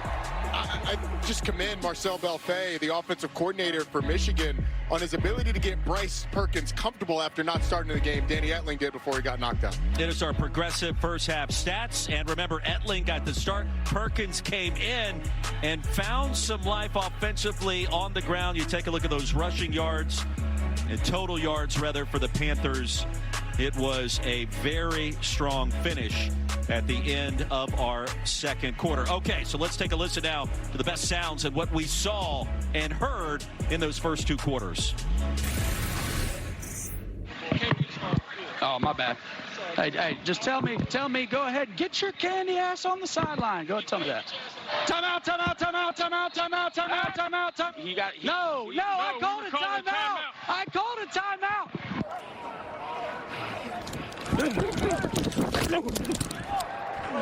Stop dunking. Stop doing that.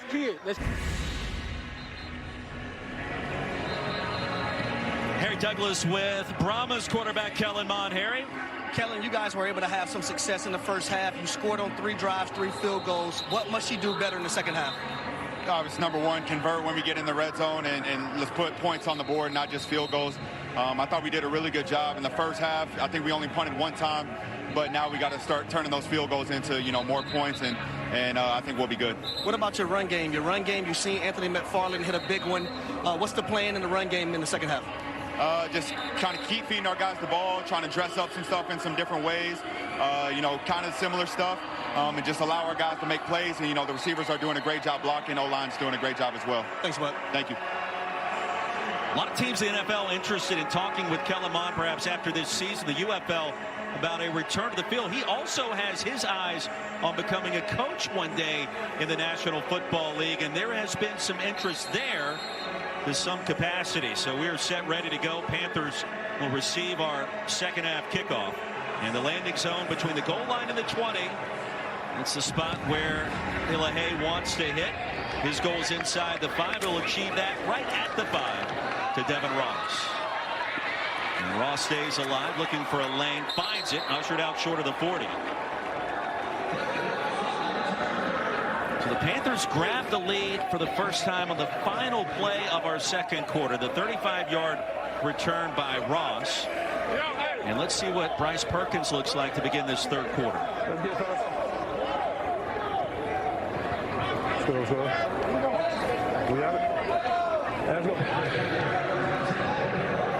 going to be lid zone lucky.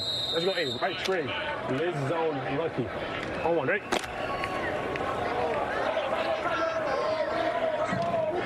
Jaden Sheridan, the running back. Let's go.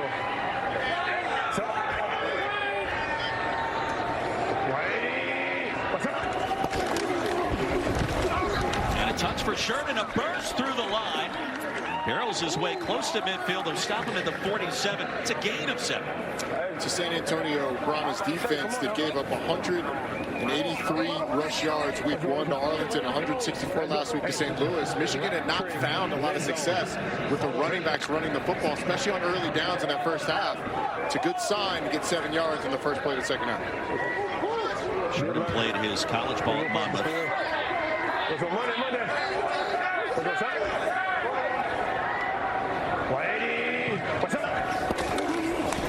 Side with the Panthers back on January 8th Only needed 3. Beckett stood him up, and he's going to be stopped about a yard shy. Jaden Sheridan, not the biggest back at 5'8", 189 pounds. And on a 2nd and 3, you'd love for him to just put his head down and barrel forward for the first down instead of trying to spin and creating a 3rd and 1. Talk that talk, Mr. Running Back. It's a lot easier to talk it from up here, Harry, not when a linebacker standing in the hole. You told him right, though. Let's go.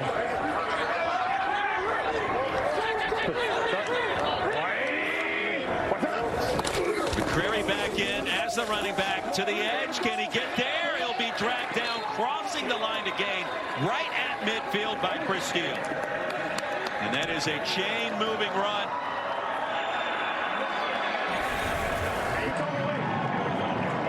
It's actually a pretty nice job of the corner, Chris Steele, trying to make the tackle, but you get the bigger back in, 213-pound Nate McCreary, and you're about 6 inches short, or 6 inches. If you'd attack him 6 inches early, he probably doesn't get the first down. Guys, he was battling that left ankle injury, limited in practice all week. No signs of that on that play. Perkins lobs it deep. And incomplete, looking for Malik Turner near the red zone. Cole, what was the vibe down there in that locker room with Mike Nolan talking to the team when you were inside? It was positive. I listened in on Marcel Belfay, and there were a couple of things that he saw from this offense that he wants to change, that he wants to add just a little bit to going against certain formations, how that defensive front aligns with certain things. So it sounds like they have a couple of easy solutions to be able to find some more yards here in the second half. Easy solutions in the UFL. We love that.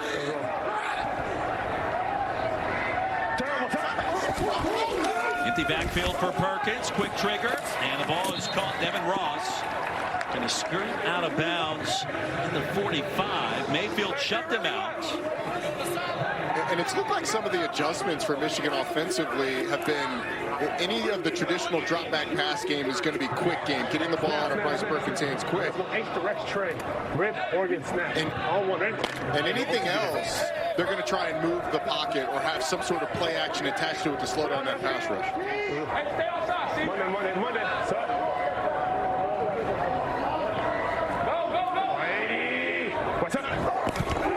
Panthers need 4. Perkins. Incomplete. Flat pass out to Jalen Moore. Chris Steele in coverage. And looking towards Mariner as well. He'll have something to say afterwards. Great job. Man coverage, Steele sitting underneath that stop route, getting that pass deflection. It really was. He knew exactly where the sticks were and just sat on it. That ball is outside from Bryce Perkins. He gives his receiver a little bit better chance, but it was really tight coverage, and Michigan's offense still on the field. They go for it here on 4th down. Harry, you like this call? I do. Especially if you give it to a wide receiver. Ross went in motion. Perkins on 4th and 4. There's Ross. There's the first down. Devin Ross found a seam. It goes to the wide receiver. Mayfield brought him down, but a gain of 12 on 4th and 4. So this is a phenomenal job by Ross. Number one, being patient. We call this play earning, right, from a bunt set. He is going to move outside, get that defender to jump out there, and then come inside and catch that football. But great job by the point man, running the shallow, trying to clear everything so it opens up for that wide receiver. Great job by Ross. Analytics like the call on 4th down to go for it. Michigan with a 1-point lead and on the move. Perkins off the double pump fake.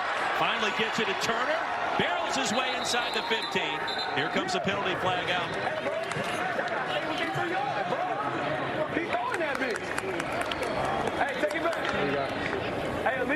Ineligible man downfield. Offense number 72. 5-yard penalty. Still first down. Okorofor negates the 16-yard gain. There were a couple linemen downfield on that one. Team Okafor gets called for. Jacob Burton, the left guard, was down there as well. I'm guessing as an offensive lineman, that gets a little tricky to make sure that all the I's are dotted and T's are crossed. Yeah, especially on those RPOs. First down and 15. Perkins look towards the screen, finds the seam. Turner reach out and holds it in. in front of Mosley in a tough collision. He holds on. Well, it's a fake screen to the outside, and then the two inside receivers just run verticals. I thought he took the harder throw going to the seam. If it had gone wide, there was a lot more room out there, but nonetheless, it's a big gain. A well-designed play from Marcel Melfick. Take the screen and hit the verts. Harry, that's a tough grab right there. You saw that in traffic. Yeah, 100%. It's kind of the ball you want to be on a line drive, though. But great job protecting yourself and getting down and still making the catch because you're going to get hit regardless. Perkins keeps it. And to the edge, out of bounds near the 11. Kobe Jones was in the area, and Perkins will make something happen on a play that really looked like it was going to struggle from the snap. I don't know if he quite made chicken salad, but he at least... It had that feel to it, right? Regular chicken. Yeah. It wasn't all dressed up, but it was positive. Classy, Lizzie, stop. Let's go. Rest classy. Lizzie, snob money. On top, ready? Classy, classy. Money.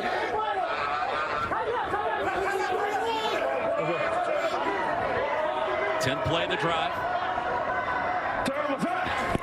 Pressure from the Brahmas. Perkins on the slant. Inside the 5. And that's going to make it first down and goal. And Turner remains down. Malik Turner. It's another great catch in traffic. The offensive coaching staff, right? They were high on Malik Turner. So he's a guy that they want to get the football to a little bit more. Him and C.O.C. Mariner, those two guys have really stepped up today, making plays all over the football field. I tell you what, here, I've been really impressed with this Michigan receiving unit getting open against man coverage. I mean, the fourth down conversion to Devin Ross was man coverage. That right there, man coverage. We've seen C.O.C. Mariner a couple of times. I thought they've done an excellent job of that.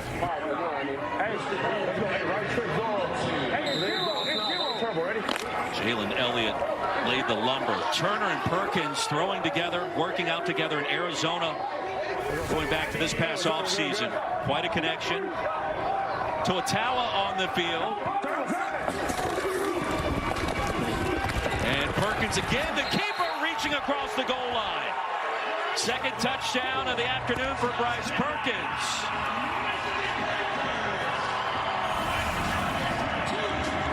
Well, so he's reading this guy right here, and he comes down. So Bryce Perkins pulls it, but he has to make the outside linebacker miss in the hole.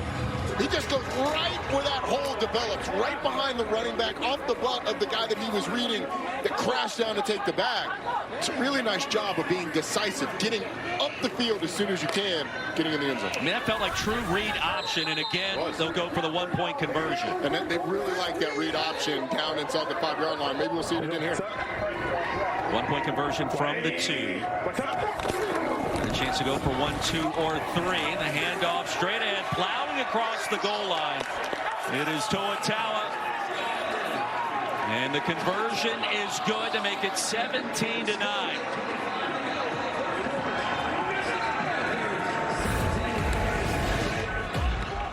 Now the Panthers on the ground getting it done. Perkins, then Toatawa, and Michigan. An opening haymaker to begin our third quarter.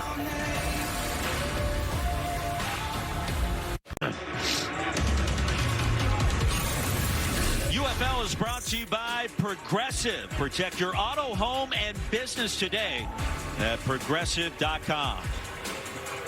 Back at Ford Field, Roddy Jones, Roy Philpott, Harry Douglas, Cole Kublik, 17-9. The Panthers at home, protecting that home turf, leading San Antonio. The Brahmas, the new play caller, Peyton Pardee, trying to win their first game of this spring football season. First of 2 games today on ABC, week 3 of the UFL. And Corbin's going to field it. His kick coverage unit, always a highlight for this Panthers team. And Cole, you had a great conversation with Toatawa down there on the field pregame, a late addition to the roster from Nevada, and he is kind of a jack of all trades for this team this season. Absolutely. We're going to catch him right here, coming off of kickoff cover. Toatawa right here. Now, you get that 2-point conversion in a moment ago. You were with the team in camp. But tell us what you were doing right before you came back and joined the team this week. Oh, man, we was working at the golf course, man, trying to find a way. But, you know, God's timing is everything, so when one number was called, man, we just had to be ready. And now we're here. It's a blessing, man. Shout out God. What were we doing at Rancho Messino Golf Course? We was being a cart boy, you know, scrubbing the carts, seeing if anybody needed to clean their clubs, trying to find a way, man, like I said. So literally 1 week ago from today, you're driving golf carts around the golf course for folks, and now you're putting in 2-point conversions in the UFL and covering kicks. Yes, sir. Like I said, God's timing is everything, you know. There's so many no's that will be told to me, and he told me that one yes, I came, and I'm running with the opportunity now. Who are you staying with? You must have had a nice place to stay out there, right? Shout out to my brother, Ooh. You know what I'm saying? Shout out to Vest, man, my cousins. You know, my family is my everything, so they had my back when I was down. It's awesome stuff. Thank you, man. Thank you. There you go, guys. Driving carts on a golf course a week ago, sleeping on his brother's sofa, now scoring conversions and covering kicks in the UFL. Yeah, the 1-point conversion a moment ago. McFarland's going to pick up the first down for San Antonio here.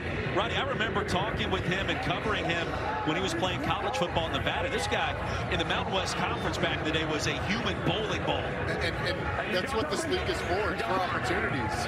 It doesn't matter who you are or where you are. If you've had a great career and you want to keep that going, you're one phone call away from being off the golf course and on ABC. What a week. What a week. We'll fake it, and then McFarland's going to grab it from Mon.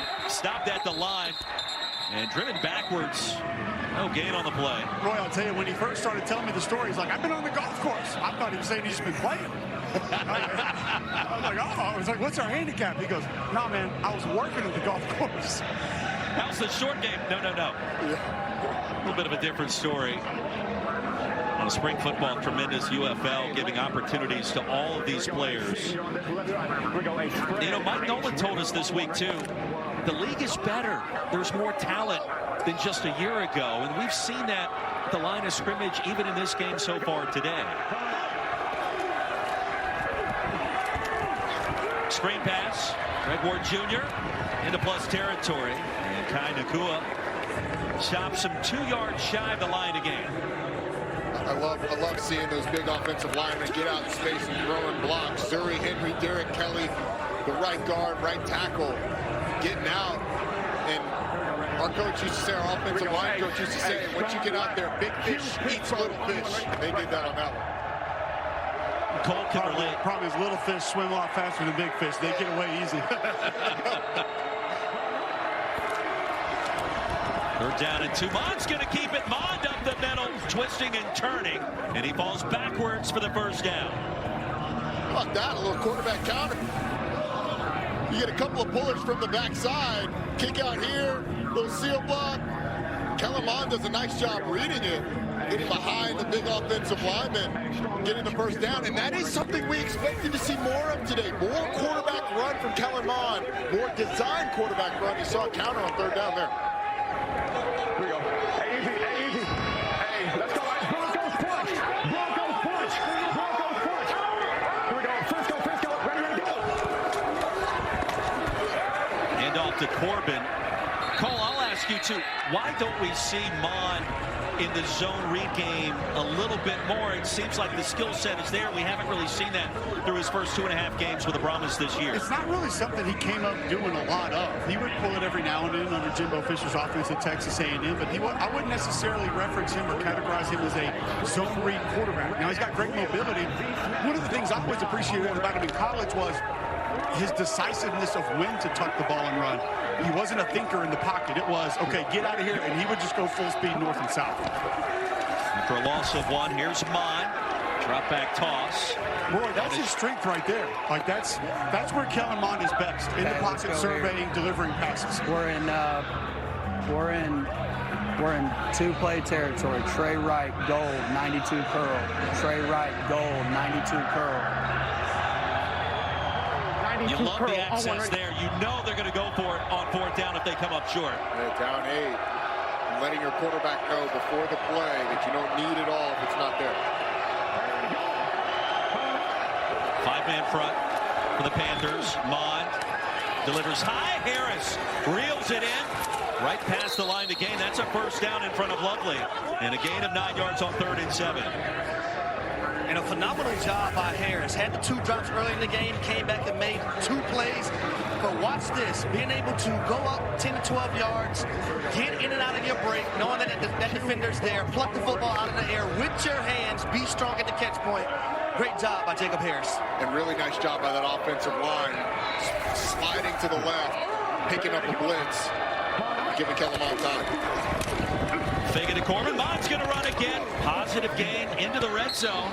A 6-yard pickup, so the second time on this drive that Mond with his feet executing a quality play. And that one was more Reed style for Kellerman in the backfield. It wasn't a called quarterback run.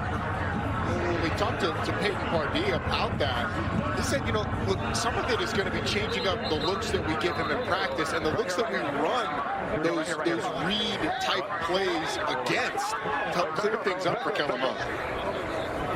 Hey, we go, Rex? Roddy, I would say another thing that Peyton Pardee preached at halftime is that he wants to emphasize running the football a lot more in the second half, and you've seen that on this drive with McFarland and also Kellerman. We go. Well, San Antonio had 9 points in each of its first 2 games, Harry. It feels like this team has shown a more explosive version of itself so far today.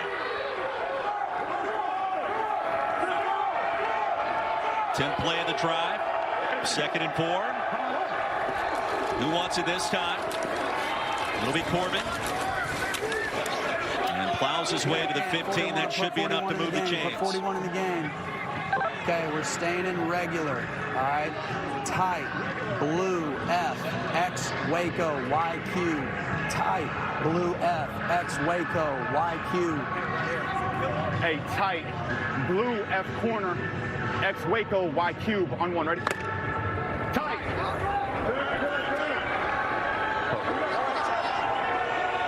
The call was for 41 to check back onto the field. McFarland's had the hot hand. Mond has 2. Floats in. End zone for the touchdown. And guess who? Anthony McFarland reels in the score. And Kellerman a touchdown strike from 15 yards out.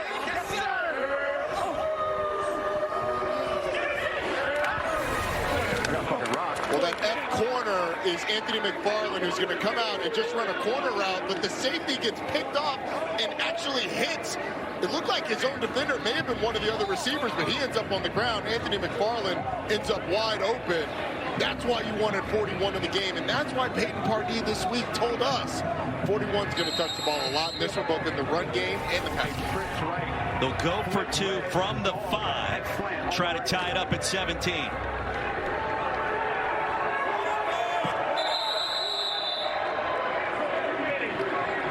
Too many men on the field, offense, 12 in formation, 5-yard penalty.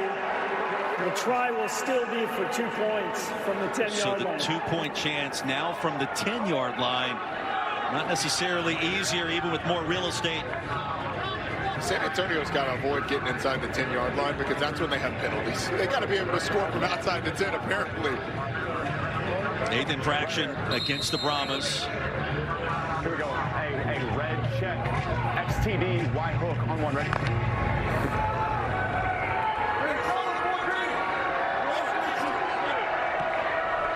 Hey, check down real quick, Matt. Ready to go. First touchdown on the board for the Brahmas, going for the 2-point conversion in the tie. Mond tried to dump it down to McFarland, who was looking the other direction, and the pass falls incomplete. 2:01 remaining in our 3rd quarter. It's a 2-point game, week 3 of the UFL in Detroit.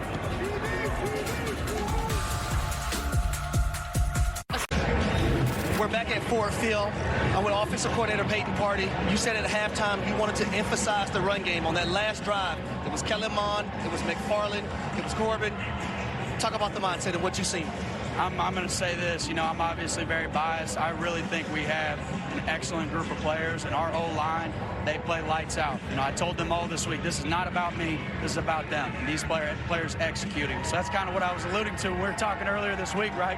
Our new identity, you're going to see us run the ball more because we got to get all of our playmakers involved. and that starts with running the football, and then obviously we'll throw it when we need to and when we like our matchups. But I'm so proud of our offensive line for setting point on that drive. All the skill players that were getting involved, that was a really, really great job, but it all starts with the players. It's not about me, it's all about them. Now, we also heard you say 41 in the game, and then McFarland catches a touchdown pass. What did you see on that that alerted you that you needed to call that at that moment? Anthony McFarland is a weapon now, and so we were game planning all week. We've been wanting to get that play in over the course of a period of time, and so we love the matchup with Anthony McFarland out of the backfield. He's a dynamic run threat, but also a dynamic receiving threat. And in my opinion, I don't think there's very many linebackers in this league, ours included, that can cover him out of the backfield. So, thanks, Coach. Yes, sir. Thank you. Yeah, he leads the UFL in all-purpose yards through the first 2 weeks. As we check in again with our sports betting analyst, Aaron Dolan. Aaron. Well, you can live bet next drive outcomes, and that's something I'm looking at right now for Michigan. I would bet touchdown at plus 320. They've had 2 touchdowns, 2 field goal attempts, as well as 2 punts. But this is one thing that you can take advantage of as both offenses get going, and this total has got up to as high as 41.5. So again, I'll go touchdown plus 320 for the next drive. Ronnie, this may be the most explosive game we've seen up to this point. These two offenses catching fire. Michigan will get it back. The 2-point lead. Both teams have scored touchdowns. Their first possessions of this second half. Perkins has been in the zone lately. He'll extend this play as long as possible. Heave it on a laser beam that's caught. And retreating backwards was Nakua with a penalty marker down. Getting a horse collar, I think. Personal foul, horse collar tackle, defense number 43. That 15-yard penalty is added to the end of the run. Automatic first down. It was Rashad Berry on Bryce Perkins. Just chasing Bryce Perkins and out of desperation grabs whatever he can. And that is a very clear horse collar. Officials all over it. And Aaron Dolan's prediction, her bet of Michigan touchdown on this drive just got a big boost by the horse collar tackle. I think also Aaron she does a great job. She understands the business, and a lot of her bets hit. Trust me, I know.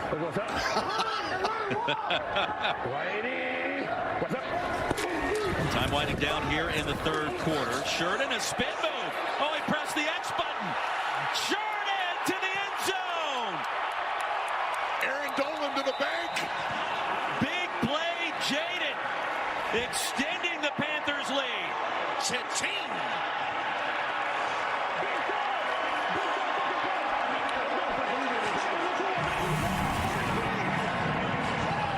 Well, the safety, Jalen Elliott's just one-on-one on the perimeter with Jaden Sheridan. And the lightning bug just makes a miss and creates an explosive play. And Mike Nolan absolutely loves it. This offense has awakened. And anyone who, like myself, had the under, sorry, I'm there with you. Panthers will go for one. Mike Nolan said it this week. Jaden Sheridan can score from 40 yards out. Well, he was wrong. Technically, that was 43. It'd have been good from 93. Berry, the running back. And the handoff stacked up near the goal line. And let's see, did he cross the plane? The initial indication, he did not. Still a one-possession affair. Remember, you can go for 1, 2, or 3. So if you were within 9 points, you have a chance. One more look at that last one-point try. It's just the San Antonio defensive line kind of creating a wall, getting some penetration. It's just a nice job by them preventing this conversion. Cole's got big play, Jaden. Jaden Sheridan, you hit that long touchdown run. You haven't played this year. First game in action. How did it feel? Feel amazing. Been down 8 months. Back on the field, back on my feet. Hey, I'm just showing the world what God has in store for me. So, I had to show out on that run. Why were you able to get back here? What was it about that time down that allowed you to be out here today? Reflection, hard work, dedication, and remember my last name. Real talk. Now take me through the spin move. When do you know you're going to hit that?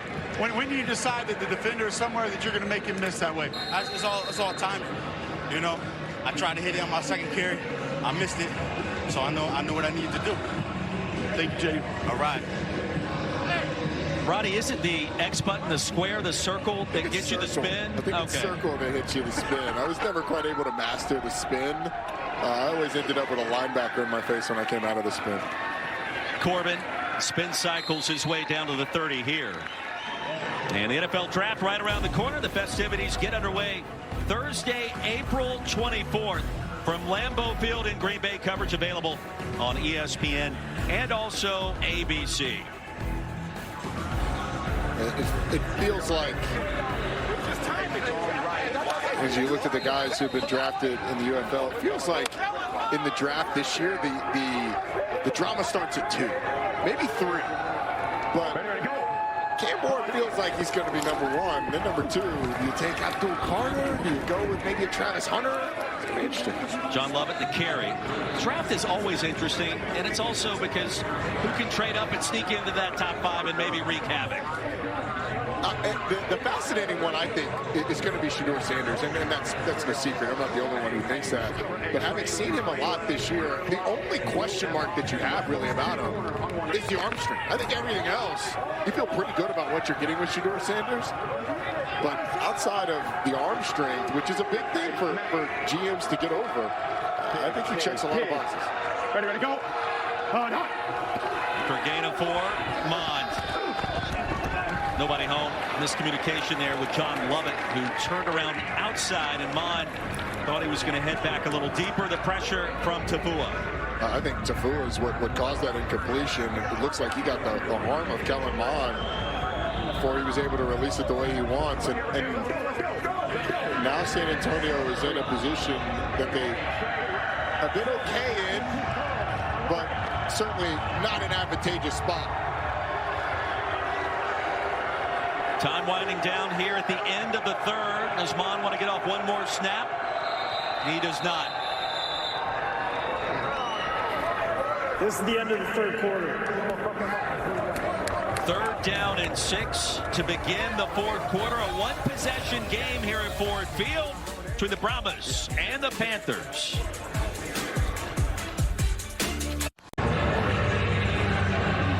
New offensive play caller Peyton Pardee back in here in our 4th quarter, 23-15. He told Cole Kublik earlier how proud he was of the offensive line. That pride remains intact. Hey, on some real stuff, man, on some real stuff. Hey, I am so proud of you guys. I am so proud. We're going to run the ball because that's what we talked about, right? We're going to run this mother effer until they can stop it, and then we're going to repackage it and run it again. Here we go. Let's go. Did he just censor himself on that? He did. That was amazing. But he said we're going to repackage it. We're going to do it again. Cole, my blood is boiling. I mean, my blood is pumping. Let's go. Pass me a helmet. Let's go. Start of our 4th quarter. 3rd down and 6. Big play for the Brahmas. Trying to come back on the road. Search of their first win this spring season. Week 3 of the UFL. Kellen Mond back on the field. And Greg Ward Jr.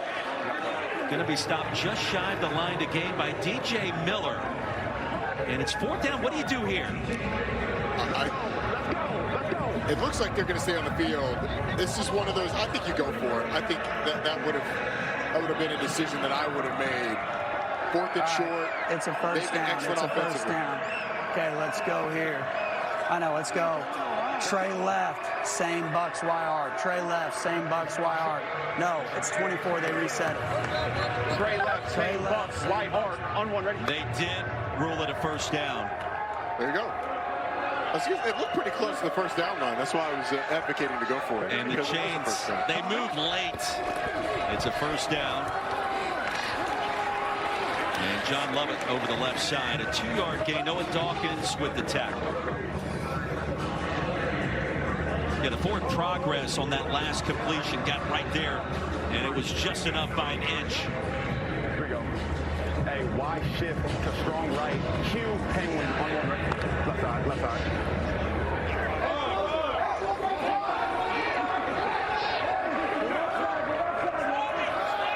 Ready to go.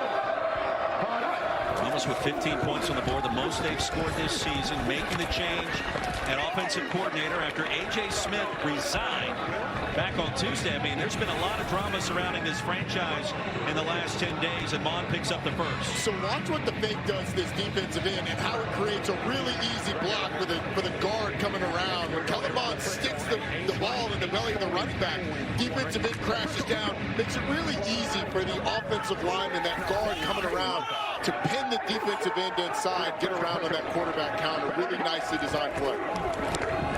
Almost responding well. And a move in between the tackles. Frank Ginda wasn't buying anything. John Lovett was trying to sell him a 2-yard pickup.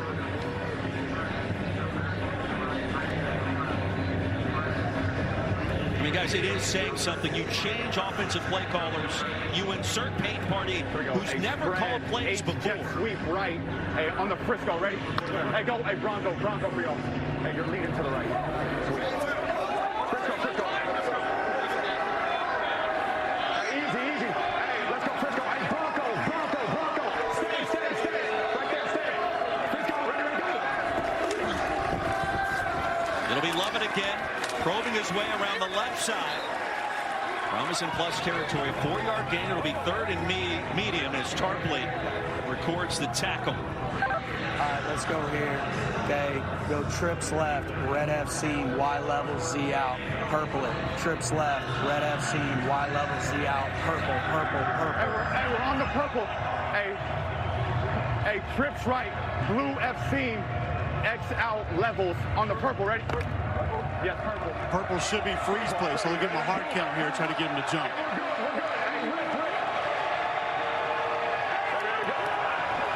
3rd down and 4. Brahmas 5 of 10 on 3rd down and nearly intercepted by Kenai Lovely, and that would have been 6 the other way for the Panthers. He identifies the speed out. It's going to happen to the left of your screen, identifies it immediately and breaks on the football, and that could have been disastrous. Jacob Harris is the receiver. He's going to run a little speed out, and Kenai Lovely just breaks on it. That football is also thrown very, very late. Yes, that's a great point here. 4th and 4. The Brahmas will roll the dice. Mond has it. Delivers a strike in traffic just beyond the line to gain. John Trey Kirkland hauls that pass in to move the sticks, a gain of 6 yards. And that is a football throw and a football catch. It's not a huge window. There's 4 defenders around, 3 close to John Trey Kirkland, who's able to bring it in. Mond on a rope keeps the drive alive. Here comes a penalty marker, and Mond dancing out of bounds inside the 40. Hands to the face, defense 44. We're going to tack it on.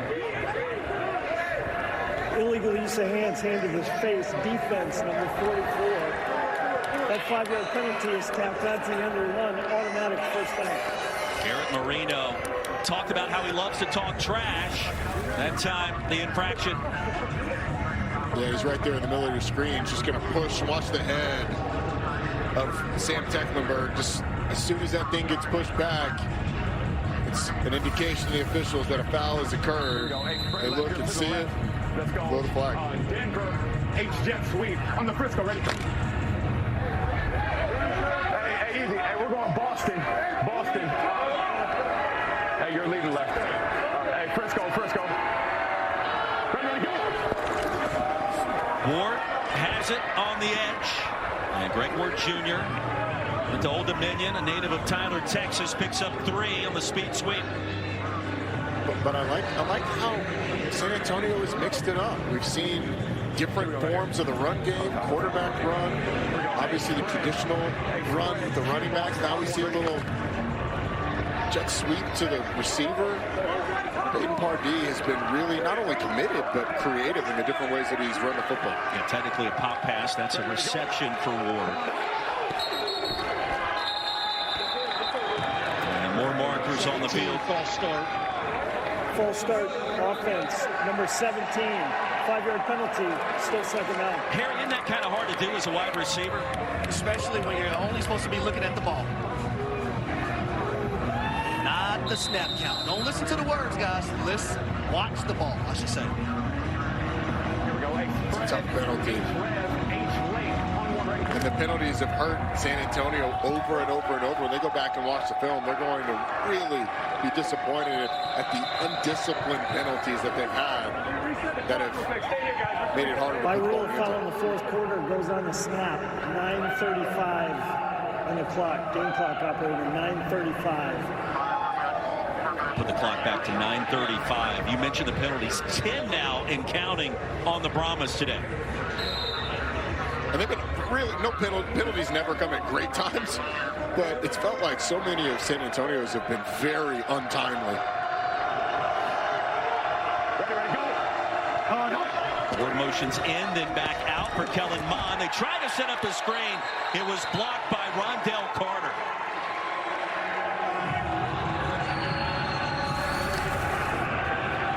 It's just a great read by number 97. Watch what happens when he has a free run at the quarterback. He identifies, stops, and puts his hands up. Whether that was reading the offensive lineman throwing him to the side or seeing the posture of Kellen Mond getting ready to throw. It's a great read by the DN. Went to James Madison, third year with the Panthers. It's third down and long for San Antonio.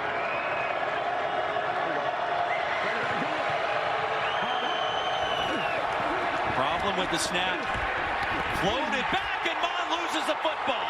He was drilled by Ginda.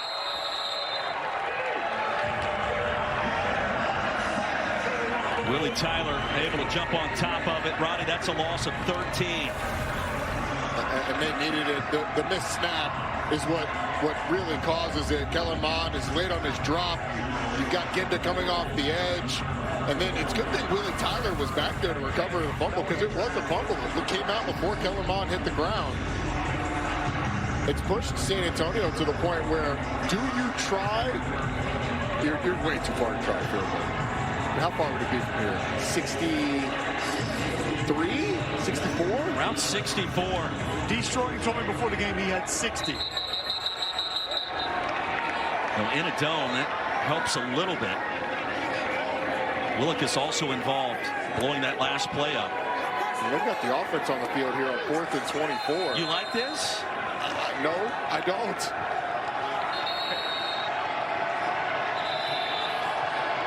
And a timeout called by Michigan. Timeout, Michigan. Second charge of the half. So if you're Peyton Pardee, what do you dial up? Yeah. Okay, why don't we do this? You can still do it, though, correct? We can still line up offense. Yeah. Okay, so here's what we're going to do. I'm trying to hey, everybody here, okay? We're in a position where we got to punt. I'm trying to give Brad some more space. So here's what we're going to go. We're going to go spread right, flounder. Okay, we're not snapping the ball, not purple. We're not snapping the ball. We're going to take a delay, go through a hard count. You can bring a guy in motion and back. We good? Yes, it's flounder. Spread right, flounder. We're not snapping the ball. We're going to take a delay to back ourselves up to help with the punt. Brad Wing called that leg strength on full display. They got to give him some extra real estate to make sure he's able to pin the Panthers back deep. He can ready to go. We're good. We're good. Ready to go. Hunt. Hey, Rev. When this here we go. Turn delay of game is called, you decline the penalty. Go. Hunt. Here we go. We're good. Ready, go. Hunt. Ready, go.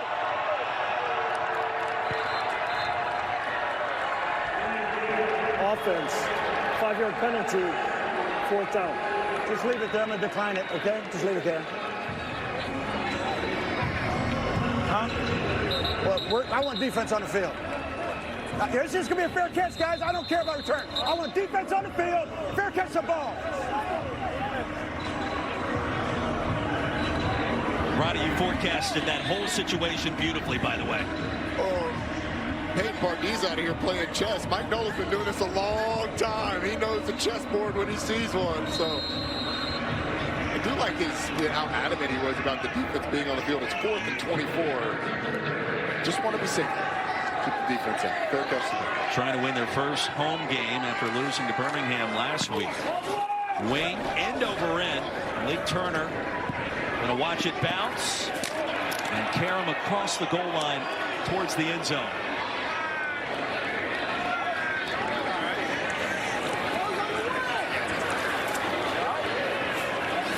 touchback.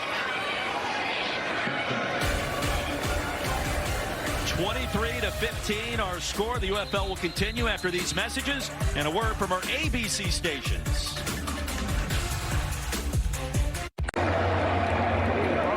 So the previous play, the punt into the end zone, the touchback comes out to the 25, but personal foul penalty called on Brad Wing for taking his helmet off on the playing surface. That's 15 yards from the 25 ahead to the 40. And in addition to that, Racy McMath, the veteran wide receiver for the Brahmas, was also helped off the field after he injured his leg trying to keep the ball out of the end zone. So Michigan gets possession at its own 40 with an 8-point lead and less than 8 minutes remaining back here at Ford Field.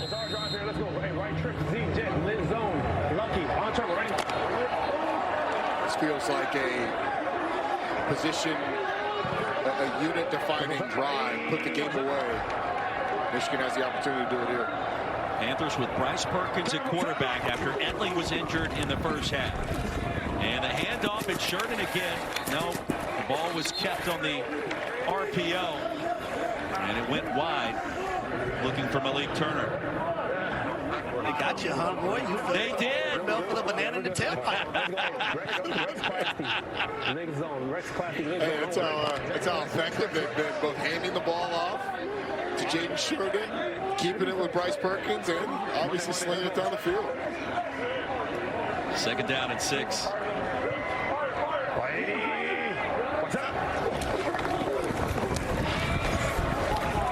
Sheridan into a massive humanities. We check in again with Cole Kublik. All right, got Frank Indy down here from the Michigan Panthers defense. We're going to be on the iPad. You guys are going to see what we're drawing here. So, Frank, take me through this defensive play. I know your pressure is going to come from the outside, but this twist right here, probably a big reason why it has to be successful. Yes, sir. So, awesome call. We talked about this. We talked about this play right here when Coach Bauer put this in. We knew it was going to come free by how they protect. Right here, we're just basically throwing a text down here with me coming off the edge. And then right here on the backside, we got the end doing a loop and under. Same thing. Yep, so we got double loop and under. What happens perfect is our running back, our running back right here stepped up in protection. There's nobody to protect either side. So either I'm going to get there or Ked's going to get there on the other side coming. So it's just a hell of a call by Coach Bauer. Credit to everybody executes with. And then both edge guys coming up the outside. So, yeah. Yes, sir. So it's a hell of a call, like I said, by Coach Bauer, and a hell of a job by everybody just executing back end DBs. As you can see, the DBs they're all strapping everybody up. You know, seatbelt on the back end. So we're just balling, man. It's just a pleasure to be out here. Fans are crazy, loving this. You know, thank you for having me. Frank, great stuff. Thank you. Appreciate it. There you go. Cole, outstanding. Yeah, that was tremendous. Devin Ross's play on the catch and run for 32, also tremendous. And we've got an injured San Antonio player near midfield as we step aside at Ford Field here in Detroit. Bo Peep Keys slow to his feet. Hey, they ran into each other. You ran into. So that 3rd down conversion for Michigan is caused by the outside receiver coming inside before he goes up the field on his route step, and then Devin Ross comes right off his butt. And what it causes is these two defenders crashing into each other and just making an absolute mess. It's really good timing by the 2 receivers working for each other. The 2 defenders hit each other. Devin Ross is wide open, and he's up the field for the big gain. Really nice job of timing it, being patient by Devin Ross, right off the butt of Jalen Moore. And then guys running into each other, never ideal if you're on defense. Not great in the film room the next day for Bo Peep Keys and Will Hooper. Let's go. Hey, left, Plasty, Zuff, Liz Zone, Snob. Hold it. Keys is back up under his own power on the sideline.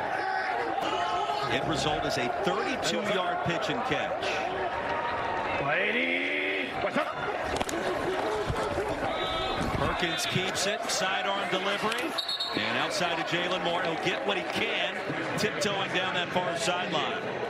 Harry, I want to go back to that third down. You were talking about the job of that outside receiver, Jalen Moore. What did he do well on that play? Well, you're always taught, go to where that defender who's guarding the slot receiver is going to be, not where he's at. And I remember Dirk Kerr, offensive coordinator I used to have, he used to tell us sometimes a guy is going to be Michael Jordan, but sometimes you might have to be John Stockton in the assist man. Great job by Jalen Moore being John Stockton, the assist man, and working for his other wide receiver in the slot, Devin Ross. Love that analogy. 2nd down and 6. Sherman in the running back.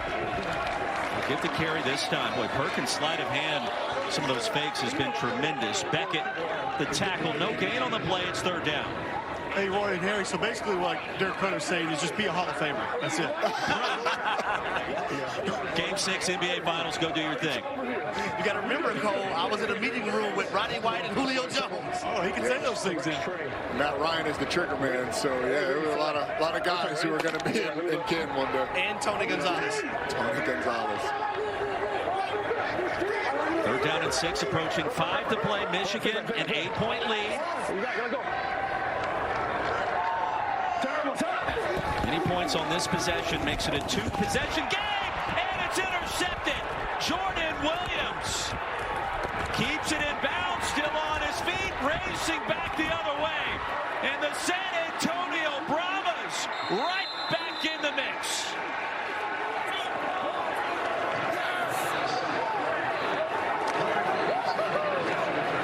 An 85-yard return. And a 2-point conversion away from this game being tied up. Well, it looks like Bryce Perkins sees this blitz and knows that his slant coming from the outside is hot. But you know who knows that? Jordan Williams just reads the eyes of the quarterback and gets outside. It's an excellent play by the linebacker. Sees him looking, tracks it all the way, and then he does what you're always taught to do. Cut back on the quarterback. Always cut back on the quarterback. Make him make a football tackle. Do not give him the sideline. Bryce Perkins unable to bring him down, and it completely changes the complexion of this game. We're a 2-point conversion away from being tied. Played his college ball at Baylor. An enormous turn of events from the 5. This is a 2-point conversion attempt. Little contact back corner, no penalty marker. And it was DJ Miller in coverage of John Trey Kirkland. It remains 23-21. Had Steven Stellanos open on an out underneath. And the way that ball was thrown, it was like kind of in between a back shoulder throw and then going to that out.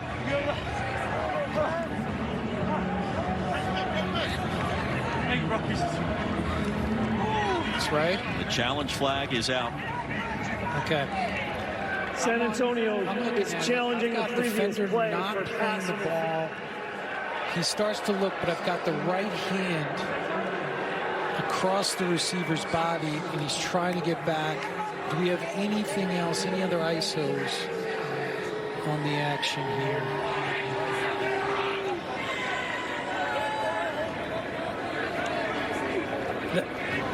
Yeah, this is my best look right here. Look at the arm is across. He can't get back to the ball.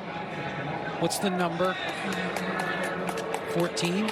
All right, Cole, after review, we do have pass interference restriction. Receiver can't get back to the ball. It's number 14. So we're going to enforce that to the 1-yard line because it's in the end zone. And San Antonio wins the challenge and keeps their timeout.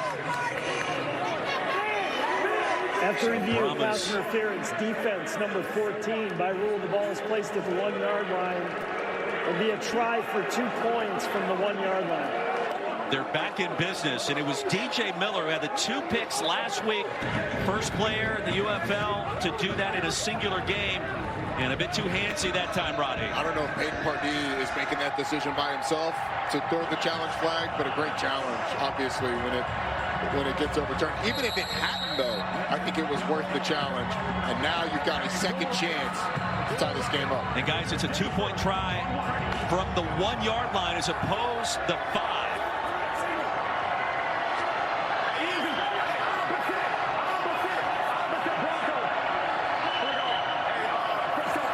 Corbin, the running back. Mon moves under center. Corbin, the deep handoff, reaching across the goal line. We are tied at 23.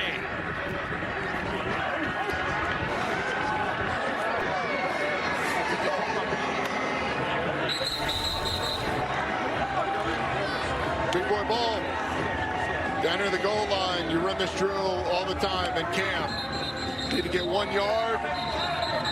Offensive line creates a little bit of a seam, and Deshaun Corbin being powerful, reaching out, extending. Great job. Welcome to the new San Antonio Brahmas.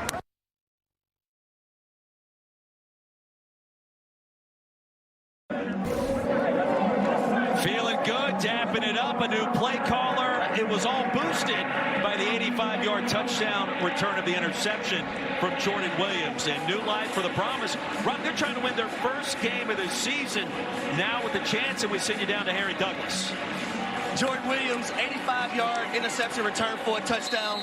Take us through what you've seen and how did you get the jump on it? Man, I was loose in the middle. I was kind of a hole player. I read his eyes and I jumped on the ball, man. And after that, I was trying to beat him on the foot race. Usually don't win. But you did a great job skinnying up the offensive player to not let him tackle you. Did you use to return kicks or something back in your day? Man, never. I used to play tight end a little bit in high school, but other than that, bro, nah, it's all linebacker. Slow man. You know what they say, the more you can do, the more you'll be around. Facts. Come get me, man. Come get me. Good job, man. Oh, man, appreciate you, bro. Jordan got the job done there. Devin Ross gets the job done on the 49-yard return in a tie game. 4:37 to go, and Ross showed you the Jets that time. My bad, we're having to get it. We got to go right tree. Red zone, lucky. Oh, ready? Ross had the big conversion on third down moments ago before the interception return by Jordan Williams. Money's up. All-purpose yardage through the roof here at Ford Field. Perkins to Sherman. All right, here we go. Let's go. Lex Trey. Left classy.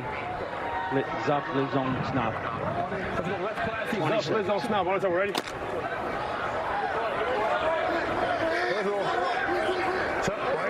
What's up?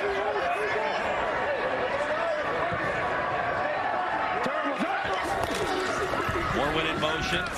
Deep give Sheridan to the 40 and stop there to be third down. The interception return for a touchdown kind of overshadows the fact that this Michigan offense has really had its way moving the football since about halfway through the second quarter. So now they just have to continue to execute. It's a big third down, it feels like.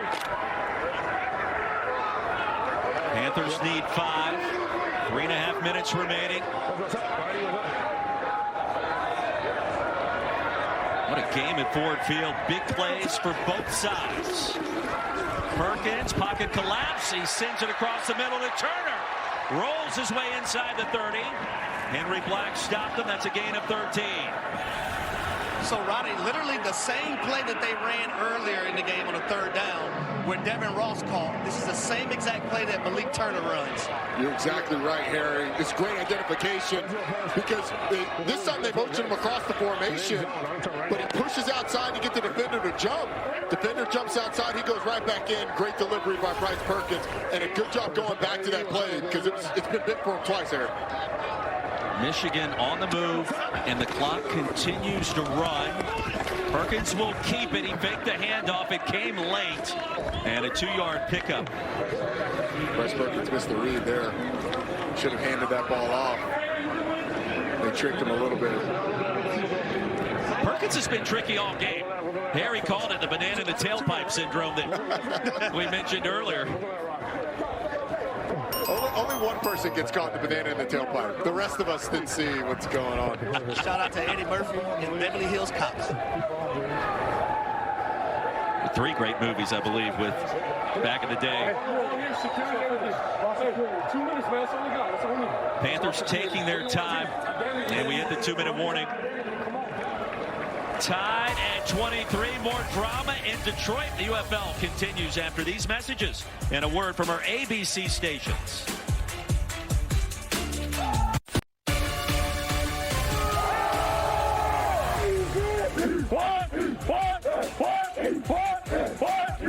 Center, the place to be in a battle of undefeated teams. DC Defenders, the St. Louis Battlehawks getting set. That is coming up next right here on ABC. Back at Ford Field. Pistol left tray. Rip that same. Oh, ready. Score tells the story. 2nd down and 8. What's up?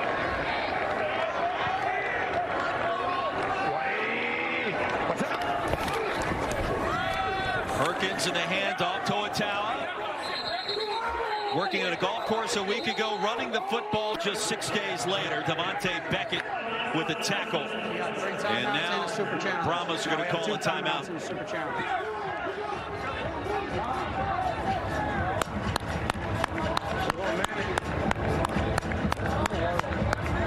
Hey, we got 2 timeouts, baby. We're in a good spot. Let's get a stop, baby. Hey, I got all the faith in the world in you guys. I got all the faith in the world.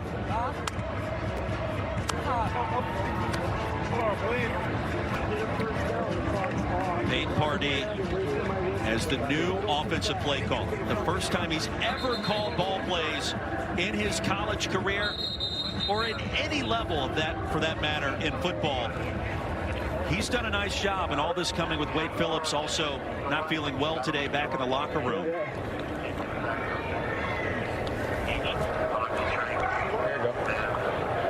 Let's go, fellas. H, Alexi Trey. Liz, Oregon, select. On one, ready? Snap, snap, snap. Interesting decision. Do you run the ball here to try and pull another timeout, or do you go for the first down with the pass? You got it. Panthers need 6. What's up? For the shift by Turner. Here is Perkins. Little jump throw. Gets it to Turner. Tiptoes on the sideline. And a gain of 7 results in a first down. So, Rodney, I want you to watch how patient Malik Turner is at the top of this route. Defender sitting outside, not worried at all, patient, a little bit late with the football, but he still makes the catch. First down, Malik Turner, first down, Michigan Panthers. And it's a really nice job by Bryce Perkins of hanging in there in the pocket. He's got the left tackle getting pushed in his face. Rashad Berry did a great job delivering that football just in time to get it in bounds. A dicey pass, but it works out quite well. To Ottawa, rumbles his way to the 10. Well, that was a nice little shake at the line of scrimmage right there. That's what happens when you got to dodge them golf carts, Cole. You learn how to stick your foot in the ground and go the other way. And a golf cart rolling down the hill, you got to put your foot in the ground and get out of there. It's a great job by the back. Just imagine that. You're sleeping at your brother's house on his couch a week ago. You're corralling golf carts at a local country club, Rancho Marina in Santa Maria, California. Game on the line. You're getting critical carries with the game on the line. It's just insane to think about. Yeah, the stories we love, honestly. A guy who comes in and is taking advantage of his opportunity. And it might come down to that guy, B.T. Potter, kicking a field goal. Remember, Michigan's already had a field goal blocked today. So we can put the ball in the end zone. That's what you want first and foremost. Yeah, Potter's 44-yard effort was rejected by Bo Peep's Key. And then he connected from 34 shortly thereafter.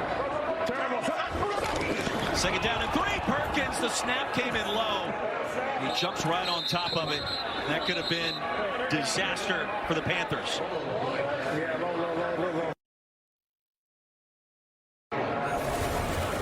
Ottawa may snuck in there right in front of Perkins. It did. Saw the shoelaces of Bryce Perkins. So, huge play. It is. I mean, he's Johnny on the spot. Sees it, jumps on it, secures it. He has Rashard Lawrence coming right down on top of him. Otherwise, that's a turnover. So, Rodney and Roy, something else I want to point out. We got to remember, this is the Michigan Panthers football team that traded away Marcus Sims. And that receiver group today, all those guys have done is step up. Cioce Mariner, 5 receptions, 54 yards. Malik Turner, 5 catches, 54 yards. Devin Ross, 3 catches, 51 yards. And then Jalen Moore, 2 catches for 24 yards. Collectively, as a group, stepping up to the plate, getting the job done today. Cioce said, let's get our swagger back, Harry. I think they've done that. And they have. And they've won consistently in man coverage, and they've won consistently in big downs. So I think you're spot on there. They've done a great job. 1:38 to go. San Antonio out of timeouts. Brahmas showing pressure on 3rd and 6. Inside give to the 10, and that's it. That'll be Toatawa again, a 3-yard gain. So the clock's going to wind down here, 4th and 3. And Roddy, you expect it to be BT Potter time. We're going to have to stop them anyway, so they're going to show them out. I'll just call a timeout when it gets right down to the end, okay? I'll call timeout. Where are you at, official? Yeah. Timeout with 1? I'm going to take it with 1, yeah. Yep. Okay, so 10, 9, 8, yeah, 7, 6, 5, okay. Good. Mike Nolan, UFL Coach of the Year last season. And the timeout called. 1 remaining for the Panthers. Still a lot of time left. And here comes BT Potter. Signed by the Steelers back in 2023 out of Clemson. 73 field goals there in the ACC. Played in nearly 70 games. And a 52-yarder in the national championship against LSU in 2019. This attempt much shorter from just 28 yards. Roy, do you think he's related to Harry Potter? I don't, but it's a valid question late in the game, Harry. No, it's not. And Potter splits the pipes. Michigan back in front. No relation, 26-23. BT Potter, 2 of 3 in the field goal department here in week 3 of the UFL. We'll see if that was enough magic for this team to get the win.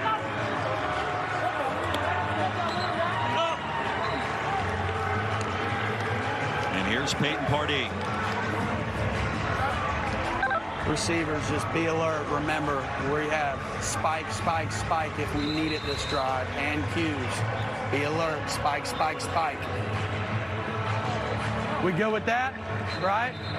Got spike, spike, spike. Yeah, we're in all turbo. All turbo the whole time. Yep. Yep. That's going to be Jesse. Be ready for a possible tour or a bazooka. Yep. Okay. Kellen, first play out, what do you think about going Z-Uno with the check slow drag? Good. Like it? Yeah. Okay. Either that or we could go first 6 play. hands. No, decided. Okay. And a kickoff down to the 5 for Corbin. Poor starting field position for the Brahmas, trying to come back, win their first game here in 2025, a return of just 23 yards. Javen White, the tackle, and here we go. Here are all the instructions. 44 seconds left, no timeouts. Sideline is your friend. You've got spike available. It's really important to get that first completion. That's why Peyton Pardee checking with Kellen Red check slow, 1-1, ready? And remember the strength of the place kicker, Donald De La Haye, destroying. It could be good from 60 if needed. Comeback route, right at the line to gain and driven down. The ball came out. Here's the return the other way.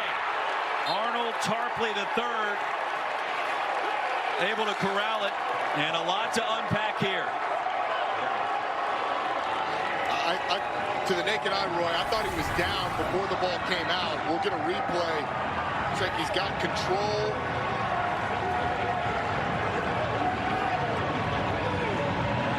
Cole, we are looking at this.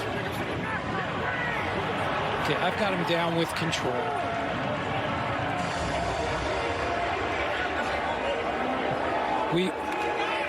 Cole, we have him down by contact with control. We're going to get you the spot and the other information.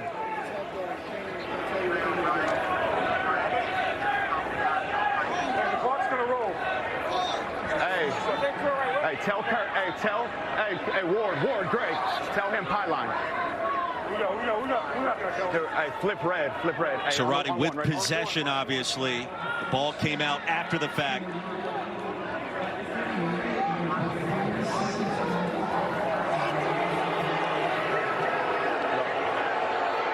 And San Antonio maintains possession. That is a 10-yard grab and a first down. So a big moment there as Jacob Harris, the good drive starter for the Brahmas. They need about 20 yards, have a chance at a game-tying field goal. And it's Matthew Sexton tumbling out of bounds. Short game. That is a really good job of Kellen Mond getting rid of the football. An off-platform throw that he's got to muscle out.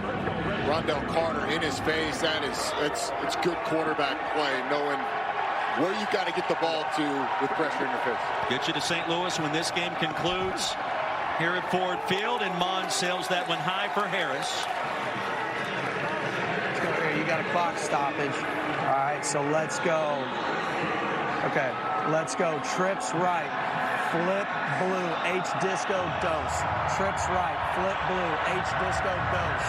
Here we go. Hey, trips left, flip blue, H disco dose. On one, ready? Crowd comes alive on 3rd down and 8.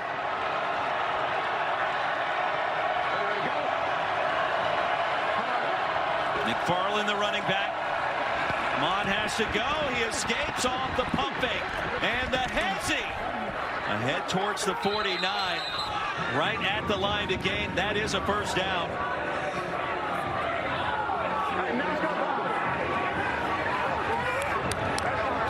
And the Panthers player remains down. Tyree Gillespie.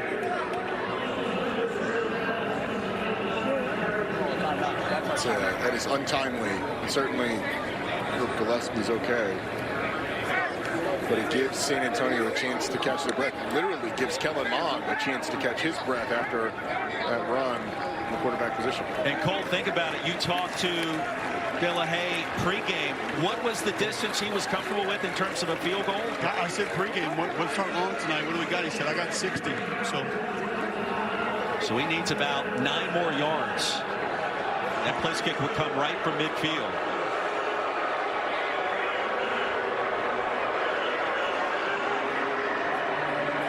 All you need is the opportunity, right? Locked in, man. All I need is opportunity. Good luck, my man. Appreciate it. Pressure pack moment. Pressure pack moment with a chance maybe to tie it with one more completion. This has been a tremendous game. High level of football.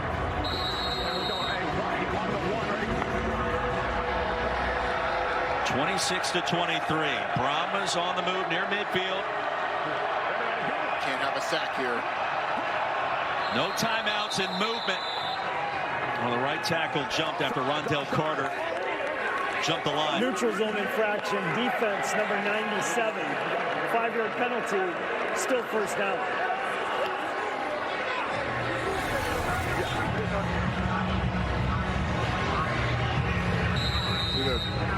Rondell Carter jumps first. Zuri Henry slightly behind the reaction by Carter. Guys, we got 20 seconds left, and now just 4 or 5 more yards needed to put Donald De La Haye in position to tie this game. Mond, quick strike pass will be caught inside the 41. Levante Taylor shoving Kirkland out of bounds.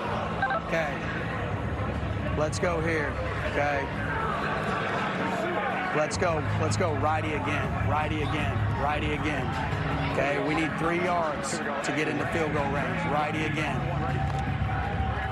Red check. I think if they get free access, which means a corner away from a receiver, they're going to take it. Mon, same play, same result. Can he get out of bounds? No. Clock continues to run. Kirkland stayed inbounds. A gain of 6. Mon's got to spike it, and he does.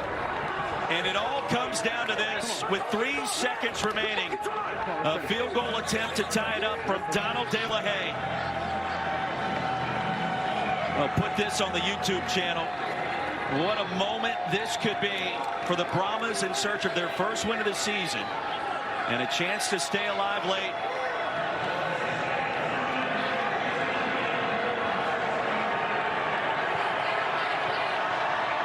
A 53-yard attempt from the right hash. De La Haye on the way. It is no good. Wide left. And the Panthers survive at home to improve to 2-1.